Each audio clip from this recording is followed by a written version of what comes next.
Hello friends, welcome to the Digital Era. We are going to start a new chapter, analysis of financial statement. ठीक है, financial statement का analysis. अभी तक हमने क्या देखा, अकाउंटिंग पार्ट स्टार्ट हुआ हमारा 11 से। हमने लेजर प्रिपेयर करना सीखा, सब्सिडरी बुक, पेटी कैश बुक, डेप्रीसिएशन, फिर फाइनल अकाउंट में balance sheet, profit and loss. मतलब हम लोग अभी तक क्या कर रहे थे, फाइनेंशियल स्टेटमेंट बनाना सीख रहे थे। नाउ अब जब हम लोग आगे बढ़ रहे हैं तो अब क्या आ रहा है, एनालिसिस करना आ रहा है। ठीक है, तो इंट्रोडक्शन पार्ट में हम लोग क्या देख रहे हैं कि इंट्रोडक्शन में एनालिसिस क्या होता है फाइनेंशियल स्टेटमेंट का। तो सबसे पहले फाइनेंशियल स्टेटमेंट क्या होते हैं, financial statement are the statements which show the position of the business and also the income of the business. तो दो तरीके के फाइनेंशियल स्टेटमेंट होते हैं, एक होता है इनकम स्टेटमेंट, एक होता है पोजीशन स्टेटमेंट, जिन्हें हम लोग क्या अपने अकाउंटिंग लैंग्वेज में क्या नाम से जानते हैं, इनकम स्टेटमेंट्स मतलब प्रॉफिट एंड लॉस अकाउंट, और पोजीशन स्टेटमेंट मतलब बैलेंस शीट। ठीक है, दो स्टेटमेंट होते हैं, उन्हीं दो स्टेटमेंट को किसी भी तरह से एनालिसिस किया जाता है, that is analysis of financial statement.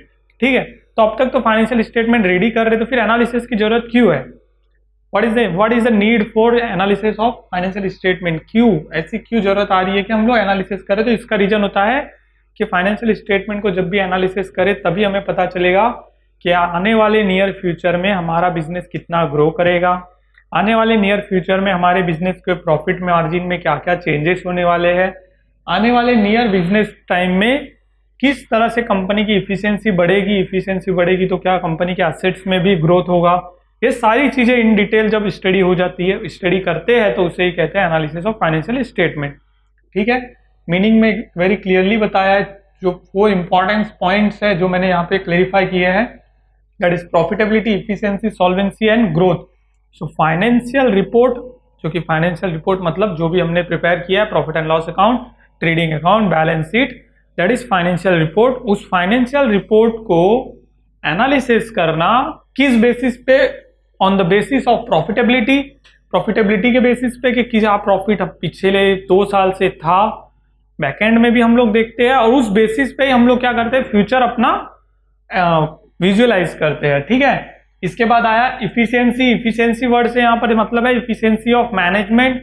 क्या हमारा मैनेजमेंट इतना इफिशियंट है कि वो हमारे जो है ना असेट्स है और लायबिलिटीज है इनको बराबर प्रॉपरली मैनेज कर पा रहा है, क्या हमारे असेट्स सफिशियंट है लायबिलिटीज को पे करने के लिए, क्या इस तरह से हमारा मैनेजमेंट उसको स्टडी कर पा रहा है या नहीं, ये सारी चीजें। सॉल्वेंसी आ गई, सॉल्वेंसी क्या आने वाले सालों में, मतलब पिछले 2 सालों से कंटिन्यूसली लॉस हो रहा है, तो क्या आने वाले सालों में कंपनी डूबने वाली है, बंद होने वाली है, इस सारी चीजों के भी इंफॉर्मेशन हमें कैसे पता चलेगी, जब हम लोग फाइनेंशियल स्टेटमेंट को पिछले 4 साल के 5 साल के फाइनेंशियल स्टेटमेंट को एक साथ प्रॉपर वे से स्टडी करेंगे। ठीक है, इसके बाद आता है ग्रोथ, तो क्या हमारे बिजनेस में कुछ ग्रोथ हुआ, तो ये 4 पॉइंट्स के ऊपर मोस्टली स्टडी की जाती है, जिससे हमें पता चलता है कि हमारे बिजनेस की फाइनेंशियल स्ट्रेंथ और स्टेटस क्या है आज के समय में मार्केट में। तो जब इन 4 चीजों की प्रॉपर स्टडी होगी तो पता चल जाएगा बिजनेस पोजीशन। ठीक है, तो what are the objectives of analysis of financial statement यहाँ पे बताया है। सो फाइनेंशियल स्टेटमेंट की जो जरूरत मैं आपको बता दूं, और एक की जरूरत जिस तरह से होती है, जिससे आने वाले टाइम में क्या होगा, नियर फ्यूचर में आप लोग अलग अलग कंपनी ज्वाइन करोगे तो वहां पे जॉब करोगे, तो बैंक्स होते हैं, बैंक्स में भी फाइनेंशियल स्टेटमेंट एनालिसिस की जरूरत पड़ती है। क्यों, जब भी बैंक में कोई भी कंपनी लोन के लिए अप्लाई करती है, तो वहां पे जो मैनेजर्स पोजीशन पे है या फिर जो लोन डिपार्टमेंट वाले हैं, वो लोग क्या करते हैं, उनके बैलेंस शीट जो पिछले जो भी 2 या 3 साल की है उसको एनालिसिस करते हैं। ठीक है, तो उस सारी चीज़ों को जब एनालिसिस वो लोग करते हैं तभी वो लोग प्रॉपर बता पाते हैं कि कितना हमारे फाइनेंशियल लॉस हो रहा है या फिर फाइनेंशियल प्रॉफिट है। अगर ये कंपनी प्रॉफिट मेकिंग है तो ही बैंक वाले क्या करेंगे, उसको लोन प्रोवाइड करेंगे। अगर उन्हें लगता है कि हाँ ये इन नियर फ्यूचर में बहुत ज़्यादा ग्रोथ करने वाली, तो ही बैंक उनको लोन देते। तो ये सारी चीज़ें हो गई। फिर कंपनी है, कंपनी में आप लोगों को पता होना चाहिए, जैसे आप ऐसे कंपनी में अकाउंट्स में हो और आपका काम ही एनालिसिस करना फाइनेंशियल स्टेटमेंट, तो आपको पता चलना चाहिए कि आने वाले टाइम में हमें कितनी कैपिटल रिक्वायरमेंट होने वाली है, कितना प्रॉफिट मार्जिन में चेंजेस होने वाले हैं, आने वाले टाइम में एम्प्लॉय टर्नओवर में क्या क्या चेंजेस होंगे, कितने एम्प्लॉयज़ हमारे साथ रहेंगे, कितने छोड़ देंगे, कितने एम्प्लॉयज़ को हमें रिटेन करने के लिए एक्सेस मनी देना पड़ेगा, मतलब सैलरी में इंक्रीमेंट देना पड़ेगा। ये सारी चीज़ें जब स्टडी की जाती है, इसी को कहा जाता है एनालिसिस ऑफ फाइनेंशियल स्टेटमेंट। ठीक है, तो क्या क्या ऑब्जेक्टिव है, सबसे पहला ऑब्जेक्टिव वही है टू मेजर प्रॉफिटेबिलिटी को मेजर करना है, कितना प्रॉफिट कंपनी कमा रही है, ज़्यादा से ज़्यादा कितना प्रॉफिट कंपनी कमा सकती है। यानी कि हमें ये भी देखना है कि कैपेबिलिटी कितनी है और कितना हम लोग गेन कर रहे हैं। ये सारी चीजें जब स्टडी होती है, कैपेबिलिटी कितनी है और कितना गेन कर रहे हैं, तब जाके हमें पता चलता है कि कम बिजनेस क्या है, प्रॉफिट में है या नहीं है, और प्रॉफिट में है तो क्या कम प्रॉफिट में है। ठीक है, इसके बाद सेकेंड है to measure all over financial strength. ठीक है, ऑल ओवर फाइनेंशियल स्ट्रेंथ का मतलब यहाँ पे है कंपनी की पूरी फाइनेंशियल पोजीशन हमें पता चल जाती है उसके फाइनेंशियल स्टेटमेंट्स देख के, और उन स्टेटमेंट्स को जब प्रॉपर वे में अच्छे से स्टडी किया जाए, जो जो भी टूल्स है वो हम लोग देखेंगे, तो उन टूल्स के साथ अगर प्रॉपर स्टडी किया जाता है तो हमें ऑल ओवर फाइनेंशियल स्ट्रेंथ पता चलती है। बहुत बार क्या होता है, कंपनी अच्छे पोजीशन में दिख रही है, पेपर वर्क पे भी अच्छे पोजीशन में होती है, काम भी अच्छे पोजीशन में हो रहा है, लेकिन उसकी ऑल ओवर फाइनेंशियल स्ट्रेंथ नहीं पता चलती। जैसे कि एक बिजनेस है, वो बिजनेस क्या है, 100 करोड़ का बिजनेस कर रहा है, दूसरे साल उसका बिजनेस बढ़ गया, 200 करोड़ का हो गया, फिर 300 करोड़ का हो गया। बिजनेस कंटिन्यूसली बढ़ रहा है, लेकिन अगर उसको जब कंटिन्यूसली बढ़ रहा है तो हमें तो क्या दिख रहा है कि हमारा सेल्स बढ़ रहा है, लेकिन जब उसको प्रॉपर एनालिसिस किया जाएगा तो हमें पता चल सकता है कि क्यों ना 100 करोड़ में हम लोग जितना कमाते थे, आज 300 करोड़ में भी सेल करके हम लोग उतना नहीं कमा पा रहे। ठीक है, तो ऑल ओवर फाइनेंशियल स्ट्रेंथ कब पता चलेगी, जब हम इन डिटेल पूरा एनालिसिस करेंगे। ठीक है, टू प्रोवाइड रिलायबल इन्फॉर्मेशन, इसका और एक ऑब्जेक्टिव ये है, to provide reliable information. Reliable information to whom, पहली चीज आएगी रिलायबल इन्फॉर्मेशन टू हुम, और सेकंड चीज आती है कि रिलायबल इन्फॉर्मेशन किस लिए। पहले तो किसके लिए, सो द स्टेक होल्डर, जो कंपनी के स्टेक होल्डर है। ठीक है, हमने कंपनी अकाउंट्स पढ़ा, शेयर होल्डर होते हैं कंपनी के डेटर्स होते हैं, कंपनी के क्रेडिटर्स होते हैं जो हमें उधारी में माल देते, तो उधारी में माल कैसे देंगे, जब हमारा बिजनेस में एक अच्छा रेपो है, हमारी बिजनेस में एक अच्छी पहचान है, तो ही वो लोग हमें क्या करते हैं, उधारी पे माल देते हैं। तो हमारा सारे जो स्टेक होल्डर है, स्टेक होल्डर में सारे लोग आ जाते हैं जिनने हमें लोन प्रोवाइड किया है, बैंक, फाइनेंशियल इंस्टीट्यूशन, सारे के सारे फाइनेंशियल इंस्टीट्यूशन आ गए, क्रेडिटर्स आ गए, जिनके बिल्स पेबल बचे हुए हैं, हमारे जितने भी स्टॉकिस्ट है जिन्होंने हमारे स्टॉक में पैसा लगाया है, हमारे शेयर होल्डर्स है जिन्होंने हमारे शेयर्स में पैसा लगाया है, ये सारे इन लोगों के लिए। तो टू हुम रिलायबल इन्फॉर्मेशन, तो इन सब के लिए रिलायबल इन्फॉर्मेशन होनी चाहिए। तो हम लोग जब फाइनेंशियल स्टेटमेंट अच्छे से प्रिपेयर करके उसको एनालिसिस करेंगे तो उससे पता चलता है इनके लिए। तो कौन प्रिपेयर करता है, अब ये पता होना चाहिए, तो दैट इज इसको प्रिपेयर करता है मैनेजमेंट। ठीक है, अब मैनेजमेंट जब इसको प्रिपेयर कर रहा है तो इसकी रिलायबल इन्फॉर्मेशन कैसे हमें पता चलनी चाहिए, तो शेयर होल्डर्स जो होते हैं वो क्या करते हैं, मैनेजमेंट को अपॉइंट करते हैं to manage and control the business. Shareholders are the owner of the business, owner of the company, company के ओनर कौन है, शेयर होल्डर है, और उन्होंने किसको, मैनेजमेंट को अपॉइंट किया। तो मैनेजमेंट से जो इन्फॉर्मेशन मिलेगी तो ही उन्हें पता चलता है ना कि एक प्रॉपर वे में बिजनेस जा रहा है या नहीं। तो इसी से जुड़ा हुआ सेकंड पॉइंट है, देखिए उसके बाद तुरंत to know the efficiency of management. यहां तक हमने देखा कि रिलायबल इन्फॉर्मेशन मैनेजमेंट दे रहा है या नहीं। अभी हो सकता है कि मैनेजमेंट इन्फॉर्मेशन दे रहा है वो तो रिलायबल है, और उस रिलायबल इन्फॉर्मेशन से पता चल रहा है कि बिजनेस डूब ही रहा है। मतलब मैनेजमेंट की इफिशियंसी भी हमें कैसे पता चलेगी, जब एनालिसिस करेंगे फाइनेंशियल स्टेटमेंट का और हमें पता चल रहा है कि एक्चुअली सेम बिजनेस कोई दूसरी कंपनी कर रही है, वो बहुत ज्यादा प्रॉफिट कमा रही है और हम कर रहे, तो हम क्यों नहीं कमा पा रहे। तो हो सकता है कि हमारे जो मैनेजमेंट में पर्सन है, मैनेजमेंट में जो पीपल है, वो लोग प्रॉपर्ली मैनेज नहीं कर पा रहे, तो उनकी इफिशियंसी भी पता चल जाएगी जब हम लोग फाइनेंशियल स्टेटमेंट को एनालिसिस करेंगे। ठीक है, सो इसके लिए भी वेरी इंपॉर्टेंट है। इसके बाद बताए to assist in investment decision making. ठीक है, तो इन्वेस्टमेंट के जो कोई डिसीजन हमें करने, तो उसके लिए असिस्ट यानी हेल्प करता है। कैसे हेल्प करता है, तो हमारे पास एक्सेस मनी है, वो एक्सेस मनी अगर मान लीजिए मेरे पास है, मान लीजिए मैं अपने पर्सनल लेवल पे देखूँ या फिर मैं कंपनी लेवल पे देखूँ, एक कंपनी है उसका मैं अकाउंट्स पर्सन हूँ और मैं किसी मेरे पास मतलब मेरी कंपनी बहुत अच्छे से ग्रो कर रही है, उसके पास बहुत सारा एक्सेस मनी है। अब एक्सेस मनी कंपनी रखने के लिए तो होता नहीं, या तो कंपनी क्या करेगी, वो तो बिजनेस एक्सपांड करने के लिए लगाएगी, या फिर वो पैसे से वो किसी और जगह में किसी और बिजनेस में इन्वेस्ट करेगी। तो जब मैं किसी और बिजनेस में इन्वेस्ट करने जाऊंगा, तब मैं जिस दूसरे बिजनेस में इन्वेस्ट करने जा रहा हूं उस बिजनेस का फाइनेंशियल स्टेटमेंट एनालिसिस करूंगा, तो मुझे पता चलेगा कि हाँ मैं उस बिजनेस में पैसा लगाऊंगा तो मुझे क्या है, फायदा है। ठीक है, तो इसीलिए इन्वेस्टमेंट से रिलेटेड जो भी डिसीजन मेकिंग होते हैं उसके लिए स्टेटमेंट के, फाइनेंशियल स्टेटमेंट के एनालिसिस बहुत जरूरी है। अब इन्वेस्टमेंट ये मैंने करने का बताया, अभी इन्वेस्टमेंट मुझे कहीं से लेना है। कंपनीज क्या करती है, इन्वेस्टमेंट गेन भी करती है मार्केट से ना। इन्वेस्टमेंट सिर्फ करना ही नहीं है, हमें किस अलग कंपनीज में पैसे की जरूरत पड़ने पे इन्वेस्टमेंट हमें मार्केट से लेना भी होता है। तो इन्वेस्टमेंट लेने के लिए भी हमें डिसीजन मेकिंग के टाइम पे क्या है, फाइनेंशियल स्टेटमेंट का एनालिसिस बहुत जरूरी है। इसके बाद टू हेल्प इन प्लानिंग, जितने भी फ्यूचर रिलेटेड प्लानिंग होती है वो सब क्या होती है, on the basis of present data and historical data. इसी के बेसिस पे हम लोग करते हैं फ्यूचर प्लानिंग पूरी की पूरी। तो फाइनेंशियल स्टेटमेंट जो है वो हमारी सारी पोजीशन बताता है कि 2012 में 2013 में ये सिचुएशन थी, 15 में ये सिचुएशन हो गई, 19 में ये सिचुएशन है, 20 में ये सिचुएशन है, तो आने वाले टाइम में क्या सिचुएशन होगी, उसके बेस पे क्या होता है डिसीजन बनते हैं। To know the trend in business, सारे के सारे फाइनेंशियल स्टेटमेंट एनालिसिस जब हम प्रॉपर वे में स्टडी करेंगे तो हमें पता चलता है कि आने वाले टाइम में हमारे बिजनेस का ट्रेंड क्या होगा। ट्रेंड का मतलब होता है एक चलन चल जाना, मतलब किस तरह से हमारा बिजनेस ग्रो करेगा, ठीक है। तो ट्रेंड हमें एनालिसिस करना है तो हमें बिजनेस का फाइनेंशियल स्टेटमेंट एनालिसिस करना जरूरी है, जिससे पता चलेगा कि आने वाले टाइम में बिजनेस ग्रो होने वाला है, आने वाले टाइम में बिजनेस डाउन होने वाला है, ठीक है।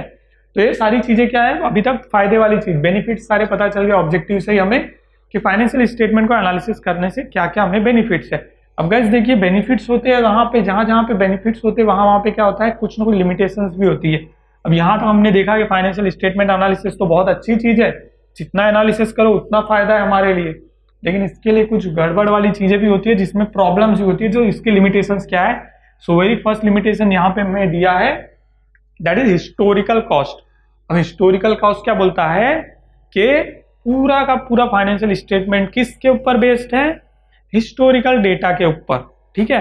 कॉस्ट से रिलेटेड आपने इंफॉर्मेशन पढ़ी होगी, आपने 11th में अकाउंट्स में पढ़ी होगी और 12th के इकोनॉमिक्स में भी है कॉस्ट से रिलेटेड इंफॉर्मेशन। तो हिस्टोरिकल कॉस्ट जो है उसका मतलब होता है हिस्टोरिकल डेटा। अब हिस्टोरिकल डेटा के बेस के ऊपर ही पूरा फाइनेंशियल स्टेटमेंट बनता है ना। हम अभी तक जो सम सॉल्व करते हैं हमने सारी चीजें देखी, उसमें क्या होता था, हमें लास्ट ईयर की सारी इंफॉर्मेशन दी है, उसके बेस पे बैलेंस शीट बनाओ, उसके बेस पे प्रॉफिट एंड लॉस अकाउंट।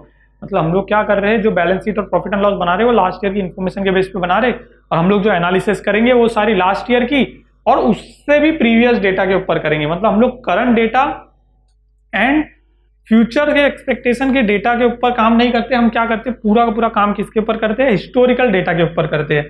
तो जो बिस्लेरी की बोतल क्या है आज 20 रुपए मिल रही है, वो कल भी 20 रुपए में मिलेगी, यही एज्यूम करके हम लोग सेल एनालिसिस करते हैं। एक्चुअली सेल्स एनालिसिस ऐसे नहीं होता, ठीक है। अब उसके ऊपर क्या हो सकता है, इन्फ्लेशन भी आ सकता है, महंगाई भी आ सकती है। महंगाई आएगी तो क्या होगा, अपने आप 20 रुपए की बोतल वैसे ही 40 रुपए महंगी हो जाएगी। तो 40 रुपए 20 रुपए की बोतल अगर 40 रुपए में बिक रही है तो मेरा सेल तो ऑटोमेटिक डबल हो जाना चाहिए, ठीक है। लेकिन हम लोग हिस्टोरिकल डेटा के बेस पे काम करके क्या करते हैं, सिर्फ 20 रुपए की बोतल तो आने वाले टाइम में भी वो 20 रुपए की ही रहेगी, उसके बेस पे हम लोग सेल्स एनालिसिस करते रहते हैं, ठीक है। तो ये सबसे पहला इसका लिमिटेशन है। सेकेंड लिमिटेशन है इनकम्प्लीट इन्फॉर्मेशन। हमारे पास जो फाइनेंशियल स्टेटमेंट होते हैं उसमें हमेशा कंप्लीट इन्फॉर्मेशन हो ऐसी जरूरी नहीं है, उसमें बहुत बार इनकम्प्लीट इन्फॉर्मेशन होती है, बहुत बार क्या होता है मिस डेटा के अंदर मिस होता है, बहुत बार ऑडिटिंग में आप देखेंगे तो क्या होता है बहुत सारी एंट्री ओमिट हो जाती है, छोड़ देते हैं कुछ एंट्रीज जबरदस्ती, मतलब इंटेंशनली क्या होता है, मैनेजमेंट या ओनर्स जो है कंपनी के वो लोग क्या करते हैं इंटेंशनली छोड़ देते हैं कि नहीं ये एंट्री दिखाऊंगा तो मेरा बैलेंस शीट खराब दिखेगी।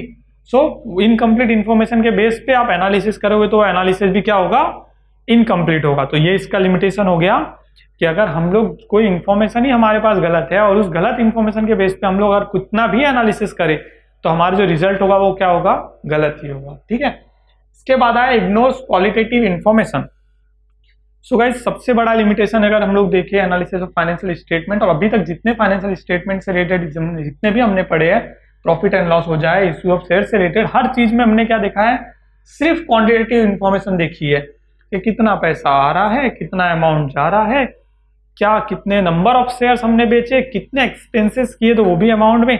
मतलब ईच एंड एवरी मूवमेंट पे हम लोग क्या कर रहे हैं, न्यूमेरिकल होते जा रहे हैं, पूरी तरह से क्वांटिटेटिव जा रहे हैं। हम लोग ये नहीं देखते हैं जब भी एनालिसिस कर रहे हैं, हम लोग ये नहीं देखते कि आने वाले टाइम में क्या होने वाला है, कंपटीशन कितना होगा, वैल्यू ऑफ मनी चेंज हो रहा है कि नहीं, ये सारी चीजों पे कोई ध्यान नहीं देता। मनी वैल्यू अगर आज क्या है, डॉलर के मुकाबले अगर रुपये 70 रुपए है तो हम लोग उसी के बेस पे पूरा का पूरा हमारा एनालिसिस करते हैं। आने वाले 10 साल तक का भी एनालिसिस मैं करूँ फ्यूचर के बेस पे तो पूरा क्या करूंगा, पिछले डेटा को लेके और आने वाले 10 साल की इंफॉर्मेशन के बेस पे करते रहता हूं। तो इसमें क्या होता है, क्वालिटेटिवली हमने ये देखा ही नहीं कि क्या वैल्यू ऑफ मनी चेंज हुआ, क्या आने वाले 10 साल में कंपटीशन चेंज नहीं होगा। गुडविल को हम लोग इग्नोर करते हैं, गुडविल को हम लोग कैलकुलेट किस बेस पे करते हैं, मनी वैल्यू में कैलकुलेट करते हैं, बट गुडविल जो है that is the reputation. Reputation जो है वो कस्टमर की नजर में क्या बनी है। तो कस्टमर जिस कंपनी को आज बहुत अच्छा समझ रहा है, क्या 10 साल बाद भी वो कंपनी को उतना ही अच्छा समझेगा, ये हम लोग से कैसे कैलकुलेट कर सकते हैं, राइट। तो क्वालिटेटिव इन्फॉर्मेशन को पूरी तरह से इग्नोर करके ये पूरा एनालिसिस होता है। So that is the limitation, ठीक है। इसके बाद बताएं इन्फ्लुएंसेस ऑफ पर्सनल जजमेंट। तो जिस तरह मैंने आपको इनकम्प्लीट इन्फॉर्मेशन से बताया वैसे इन्फ्लुएंस ऑफ पर्सनल जजमेंट भी होता है। पर्सनल जजमेंट में क्या होता है, जहां पे शेयर होल्डर नहीं सॉरी शोल्ड होल्डिंग कंसर्न हम लोग ले लेते हैं, जैसे सोल ट्रेडर है। अब सोल ट्रेडर जो है वो क्या करेगा, उसको अगर कहीं बिजनेस के लिए लोन चाहिए तो वो क्या करता है, सीए के पास जाता है, भाई मुझे ऐसी बैलेंस शीट बना के दे कि मेरे 5 लाख का लोन तो सैंक्शन हो जाना चाहिए। ठीक है, तो ये पर्सनल जजमेंट है उसका। उसी तरह पार्टनरशिप फॉर्म में पार्टनर्स है, partners are the owner of the company, वो भी वही चीज करेंगे। क्या करते हैं, अपना पर्सनल वो लोग फायदा देखते हैं, पर्सनल बेनिफिट के लिए they are making the changes in the balance sheet and profit and loss account according to their personal benefit. और उसके अकॉर्डिंगली क्या होता है कि पूरा फिर वो उस बैलेंस शीट और उस प्रॉफिट एंड लॉस के बेस पे अगर आप कुछ भी एनालिसिस करोगे, ऑब्वियसली वो क्या एनालिसिस क्या है, पूरी तरह से फॉल्स है, दैट इज फॉल्स एनालिसिस। इसके बाद स्टैटिक स्टेटमेंट, स्टैटिक डेटा होता है। स्टैटिक डेटा मतलब फिक्स डेटा, नथिंग, कुछ भी उसमें चेंजेस आप कर ही नहीं सकते हो। एग्जैक्ट जो फिगर आउट पे मिला है उसी फिगर आउट पे सारे काम करते जा रहे हैं। जिस तरह हिस्टोरिकल कॉस्ट है, सेम स्टैटिक स्टेटमेंट। अब उसी के ऊपर आप कितना भी एनालिसिस कर लो, आज आप एनालिसिस कर रहे हो, आप 10 साल बाद भी एनालिसिस करोगे, आपको वही रिजल्ट मिलते रहेगा, नथिंग विल बी चेंज। सो ये क्या है, स्टैटिक है। बट हमारा जो पूरा मतलब कल्चर चल रहा है, नेचर चल रहा है, वो क्या है, वो स्टैटिक नहीं है, वो क्या है, चेंज होते रहता है। तो उसके अंदर चेंजेस कंपलसरी होने चाहिए, लेकिन यहाँ पर चेंजेस नहीं होते। तो ये भी इसका एक लिमिटेशन है। इसके बाद है very important point, that is affected by window dressing. Window dressing most of the बड़ी बड़ी कंपनीज में होता है। विंडो ड्रेसिंग भी बिल्कुल पर्सनल जजमेंट की तरह ही है। जहां पर पर्सनल जजमेंट आया तो क्या हो गया, छोटे छोटे लेवल पे मैंने बताया। अब विंडो ड्रेसिंग में क्या होता है, बड़े लेवल पे घोटाले होते हैं। बड़ी बड़ी कंपनियां हैं, बड़ी बड़ी कंपनियां क्या करती है, बड़ी बड़ी बैलेंस शीट बनाती है, करोड़ों का लोन सैंक्शन कराने के लिए बैलेंस शीट में बड़े बड़े घोटाले करते हैं। तो विंडो ड्रेसिंग वर्ड जो है, इसका एक प्रॉपर मीनिंग ये है कि जो वैल्यूएशन है हमारे एसेट्स की, उससे कहीं ज्यादा हमारे एसेट्स की वैल्यूएशन को बताना। ठीक है, मतलब बढ़ा चढ़ाकर एसेट्स की वैल्यूएशन को बताने को ही बोलते हैं विंडो ड्रेसिंग। तो बहुत सारी कंपनियां क्या करती है, विंडो ड्रेसिंग करती है। हमारे पास लेटेस्ट एग्जांपल में हम लोग देखें तो किंगफिशर एयरलाइन है। किंगफिशर एयरलाइंस है जो कि उसने विंडो ड्रेसिंग किया, अपनी बैलेंस शीट को बहुत बड़े लेवल पे बताया, फिर बैंक से लोन सैंक्शन करा लिया। और लोन जब सैंक्शन हो गया बैंक से, उसके बाद क्या हो गया, कंपनी डूब गई, क्योंकि कंपनी ने जो इन्फॉर्मेशन बताई थी वो सिर्फ पेपर्स पर ही थी, ये ओरिजिनलिटी में कुछ नहीं था। ठीक है, इसके बाद आता है based on accounting concept and convention. तो सारी चीजें हमने देख ली। ठीक है, अब सारी चीजें अभी तक हमने सॉल्व की है, सभी तक हमने जितने भी चीजें सॉल्व किए, बिल्स ऑफ एक्सचेंज सॉल्व किया, सारी चीजें सॉल्व किया, आपने ध्यान दिया होगा सारे लॉस जो है वो कितने पुराने पुराने हैं, 1881, 1889, कुछ 1920 तक है, कुछ 1950 तक है। लेकिन उतने पुराने अकाउंटिंग कंसेप्ट और उतने पुराने अकाउंटिंग स्टैंडर्ड के बेस पे पूरी के पूरे जो एनालिसिस होता है वो करंट मार्केट सिनेरियो को क्या करता है, मैच नहीं कर पाता है। तो हमारा जो एनालिसिस है वो तो पुराने बेस पे हो रहा है, पुराने ख्यालों पे चल रहा है, पुराने ख्यालात, पुराने अकाउंटिंग कंसेप्ट, पुराने अकाउंटिंग स्टैंडर्ड्स पे चलते जाता है। लेकिन हमारा जो करंट मार्केट है वो है कैसा है, फ्लक्चुएटिंग मार्केट है, वो इमीडिएट चेंज हो जाता है। आज जो चीज 10 रुपए में मिल रही है, ऑब्वियसली कल उसका प्राइस क्या हो सकता है, कभी भी उस 10 रुपए की चीज 1 रुपए में भी मिल सकती है, या फिर वो 10 रुपए की चीज दूसरे दिन 30 रुपए में, 50 रुपए में मिल सकती है। तो इतने फ्लक्चुएटिंग मार्केट में ये अकाउंटिंग कंसेप्ट जो है वो क्या है, कन्वेंशनल है। कन्वेंशनल मेथड से, सारे मेथड भी कन्वेंशनल है, सारे अकाउंटिंग कंसेप्ट भी कन्वेंशनल है। तो कन्वेंशनल मेथड के बेस पे जो एनालिसिस होता है मोस्ट ऑफ द टाइम उसमें गलतियां होती है। तो ये सारे एनालिसिस ऑफ फाइनेंशियल स्टेटमेंट है। इसके बाद अब हम लोग देखते हैं कि जो मैंने आपको बताया ना, 2 स्टेटमेंट होते हैं, एक position statement, second one is income statement. तो position statement is the balance sheet and income statement is the profit and loss account. But इनको हमें क्या करना होता है, वर्टिकल फॉर्म में प्रिपेयर करना होता है to analysis the financial statement. Financial statement जो हमें बनाए हुए हमें दिए जाते हैं, प्रॉफिट एंड लॉस अकाउंट और बैलेंस शीट, वो सब क्या होते हैं, हॉरिजॉन्टल होते हैं। बट हमें उन्हें वर्टिकल फॉर्म में बनाना है, तो ही हम लोग उन्हें एनालिसिस कर सकते हैं। सो अब हम लोग देखते हैं बैलेंस शीट वर्टिकल फॉर्म में किस तरह से बनाई जाती है। ठीक है, सो गाइस अब हम लोग देखते हैं बैलेंस शीट। ठीक है, सो बैलेंस शीट अभी तक हमने जो पढ़ी है वो क्या है, हॉरिजॉन्टल बैलेंस शीट है। हॉरिजॉन्टल बैलेंस शीट में क्या होता था, असेट साइड होती थी एक लायबिलिटी साइड होती थी, उस तरफ हम लोग सारे अमाउंट पुट ऑन करते थे। बट फर्दर एनालिसिस के लिए और as per the schedule 6 of companies act 2013 के अकॉर्डिंग वर्टिकल बैलेंस शीट जो है एवरी कंपनी की कंपलसरी है। और फर्दर एनालिसिस मतलब फाइनेंशियल स्टेटमेंट के एनालिसिस के लिए हमें वर्टिकल फॉर्म में बैलेंस शीट की जरूरत हमेशा होती है, तो ही हम लोग इजीली कैलकुलेट कर सकते हैं सारे अमाउंट और कैरी ऑन कर सकते हैं हमारी सारी आगे की फर्दर एनालिसिस को। ठीक है, सो ये स्टार्ट कैसे होता है, सो बैलेंस शीट जिस तरह से हम लोग लिखते थे, कंपनी नाम, जो भी कंपनी का नाम हो गया, balance sheet as on dash dash date, यानी 31 मार्च 2020 और भी होता है। ठीक है, इसके बाद स्टार्ट होता है, एक होता है ओन फंड, एक होता है owed fund, OWED, owed. Own का मतलब होता है, ओन मतलब खुद का पैसा, ओड मतलब बाहर से लिया गया पैसा। तो इस तरफ जब हमने अभी तक देखा बैलेंस शीट में एक लायबिलिटीज साइड होती थी, एसेट साइड। लायबिलिटीज साइड क्या बोलती थी कि पैसा आया है, मतलब किसको किसको हमें देना बाकी है। हमने शेयर होल्डर से लिया, हमें देना है वापस कभी ना कभी। हमने बैंक से लोन लिया, हमें कभी ना कभी वापस देना है। हमने किसी से माल उधारी में लिया, वो पैसा देना बाकी, वो हम लोग लायबिलिटीज में सब लिखते थे। लेकिन यहाँ पर है ना, जो ये वर्टिकल बैलेंस शीट है दो अलग अलग पार्ट में डिवाइड हो जाती है। एक पार्ट बोलता है पैसा आने का तरीका, that means sources of fund, ठीक है, जहां से पैसा आ रहा है। One is application of fund, पैसा कहां कहां अप्लाई किया। सोर्सेस ऑफ फंड मतलब पैसा कहां कहां से आया, कहां कहां मैंने सोर्स लगा के पैसा लिया। एप्लीकेशन ऑफ फंड, वो पूरा पैसा कहां कहां यूटिलाइज कर दिया। ये दोनों मैच हो जाने चाहिए, जहां से पैसा आया कहां कहां पैसा गया, वो दोनों जब मैच हो गए तो बैलेंस शीट टैली है। सेम पूरा पूरा उसी तरह से, थोड़े से माइनर चेंजेस है और फॉर्मेट सबसे बड़ा चेंज है इसके अंदर। सो लेट्स स्टार्ट विद, सबसे पहली हमारी बिगर हेडिंग यहां पर हो जाती है, that is sources of fund. तो ये हमारी सबसे बड़ी हेडिंग हो गई है, सोर्सेज ऑफ फंड। इसके अंडर में सारी चीजें आएगी, उसका फाइनल टोटल होगा। फिर हम लोग लेंगे second part, that is application of fund, उसके अंडर में सारी चीजें आएगी, फिर उसका टोटल होगा, ठीक है। So let's start with the sources of fund. इसमें क्या होगा, इसके अंदर सारे पॉइंटर वाइज नंबरिंग के ऊपर सबसे ज्यादा ध्यान देना है आप जब भी ये सारे सम सॉल्व कर रहे हो, क्योंकि numbering plays very important role in this. क्योंकि यहाँ पर कैलकुलेटिव पार्ट होता है, आगे जाओगे जब तो वहां पर बैलेंस शीट इतनी बड़ी हो जाती है कि आप दो इनर कॉलम भी करने पड़ेंगे आपको। यहाँ पर मैंने दो कॉलम लिए हैं, एक आउटर कॉलम है, एक इनर कॉलम है, तो और एक इनर कॉलम की जरूरत भी कभी कभी पड़ जाती है, जो मैं आपको बताता हूँ कैसे पड़ सकती है, ठीक है। सो इसके अंदर सबसे पहला हम लोग लेते हैं, that is share holder fund, ठीक है। शेयर होल्डर फंड को ओन्ड फंड भी कहा जाता है, ठीक है।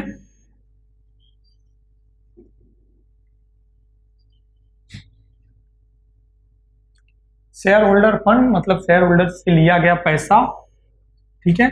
अब शेयर होल्डर फंड के अंदर भी फिर से टॉपिक्स आ गए। एक होता है शेयर होल्डर फंड, जिसे ओन्ड फंड भी कहा जाता है, मैं यहां पर लिख दूंगा आपकी इजी अंडरस्टैंडिंग के लिए, ओन्ड फंड, ठीक है। यहां तक मैंने ले लिया। अब इसके अंदर वापस से नंबरिंग आने वाली है, इसीलिए मैंने आपको बताया नंबरिंग को ध्यान देना है। Sources of fund, share holder fund, इसके बाद यहां पर आता है सबसे पहला हमारा पार्ट, जो हम लोग लायबिलिटीज साइड में भी लिखते थे सबसे पहले, यहां पर भी, that is share capital. Share capital कहां से शेयर कैपिटल हम लोग लेते हैं, तो दो ही तरीके शेयर कैपिटल लेने के। पहला होता है equity share capital,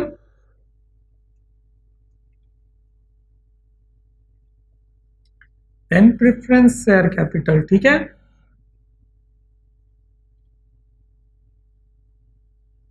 equity share capital and preference share capital, ठीक है। इन दोनों का अमाउंट यहां पे हम लोग ले लेंगे,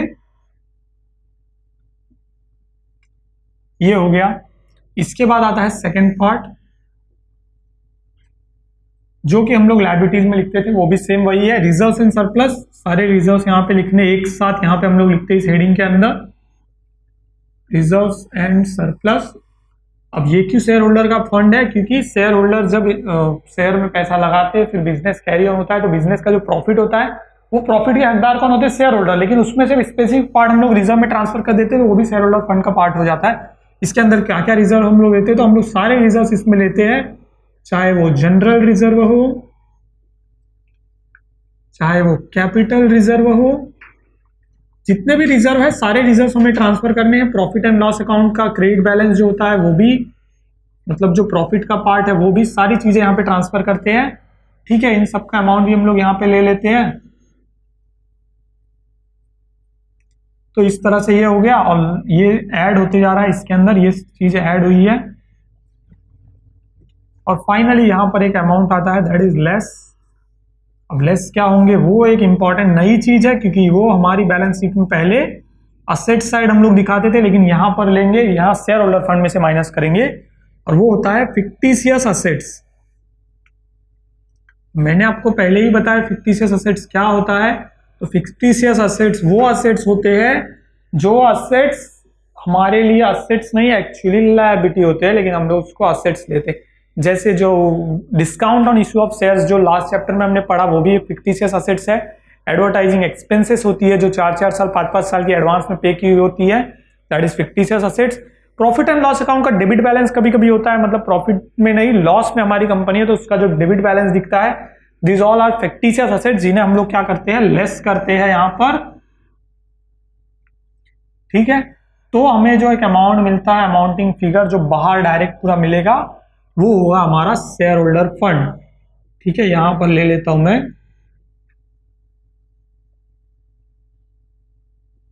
ये पूरा अमाउंट, ये दोनों ऐड किया, ये लेस किया, तो हमें जो अमाउंटिंग फिगर यहां पे मिल रहा है, that is my share holder fund, ठीक है। ये आपको समझ गया यहां तक शेयर होल्डर फंड की टोटल।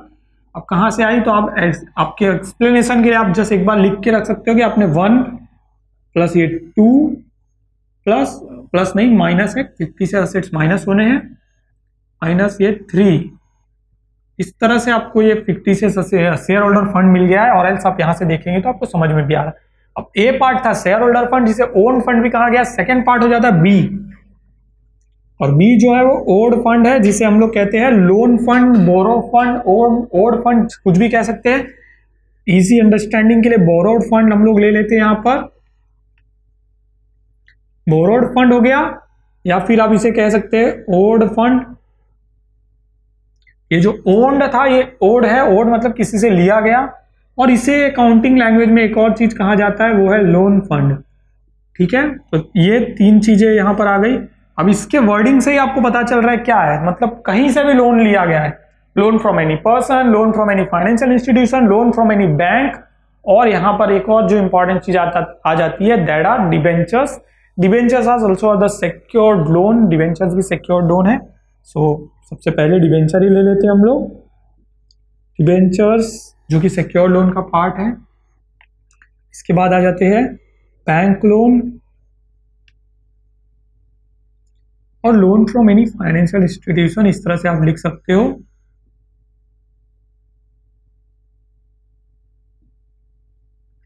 फाइनेंशियल इंस्टीट्यूशन मतलब किसी भी फाइनेंशियल इंस्टीट्यूशन से लिया गया लोन, ये सारी चीजें loan from any person, any financial institution, किसी से भी लिया गया है, फाइनेंशियल इंस्टीट्यूशन हो जाए या एनी पर्सन, किसी से भी लिया गया लोन है, वो हमारे लिए लायबिलिटी है, लॉन्ग टर्म लायबिलिटी है, जिसे हम लोग बोरो फंड, ऑन फंड में डालते हैं और यहां पर इसकी टोटल ले लेते हैं बाहर।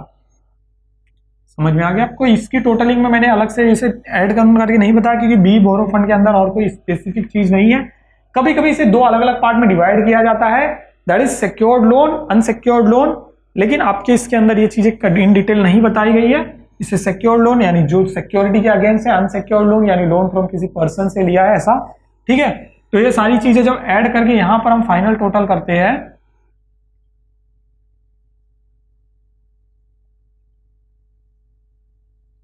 ये हमारा होता है सोर्सेस ऑफ फंड, ठीक है। ये हमारा सोर्सेस ऑफ फंड हो गया। अब आता है सेकेंड पार्ट, इस बैलेंस शीट के स्टार्ट करते हैं। पहला पार्ट सोर्सेस ऑफ फंड में कहां से आपको समझ में आ गया। अब सेकेंड पार्ट हम लोग बैलेंस शीट पे स्टार्ट करते हैं, वो है सेकेंड। देखो नंबरिंग देखते जाना आप ध्यान से, अभी तक मैंने क्या क्या नंबर्स यूज किया आपको समझ में आ गया, और किस तरह से यूज किया आपको देखकर क्लियरली पता चल रहा है। यहां पर 1 था, यहां पर 2 है, for Roman 2 application of fund,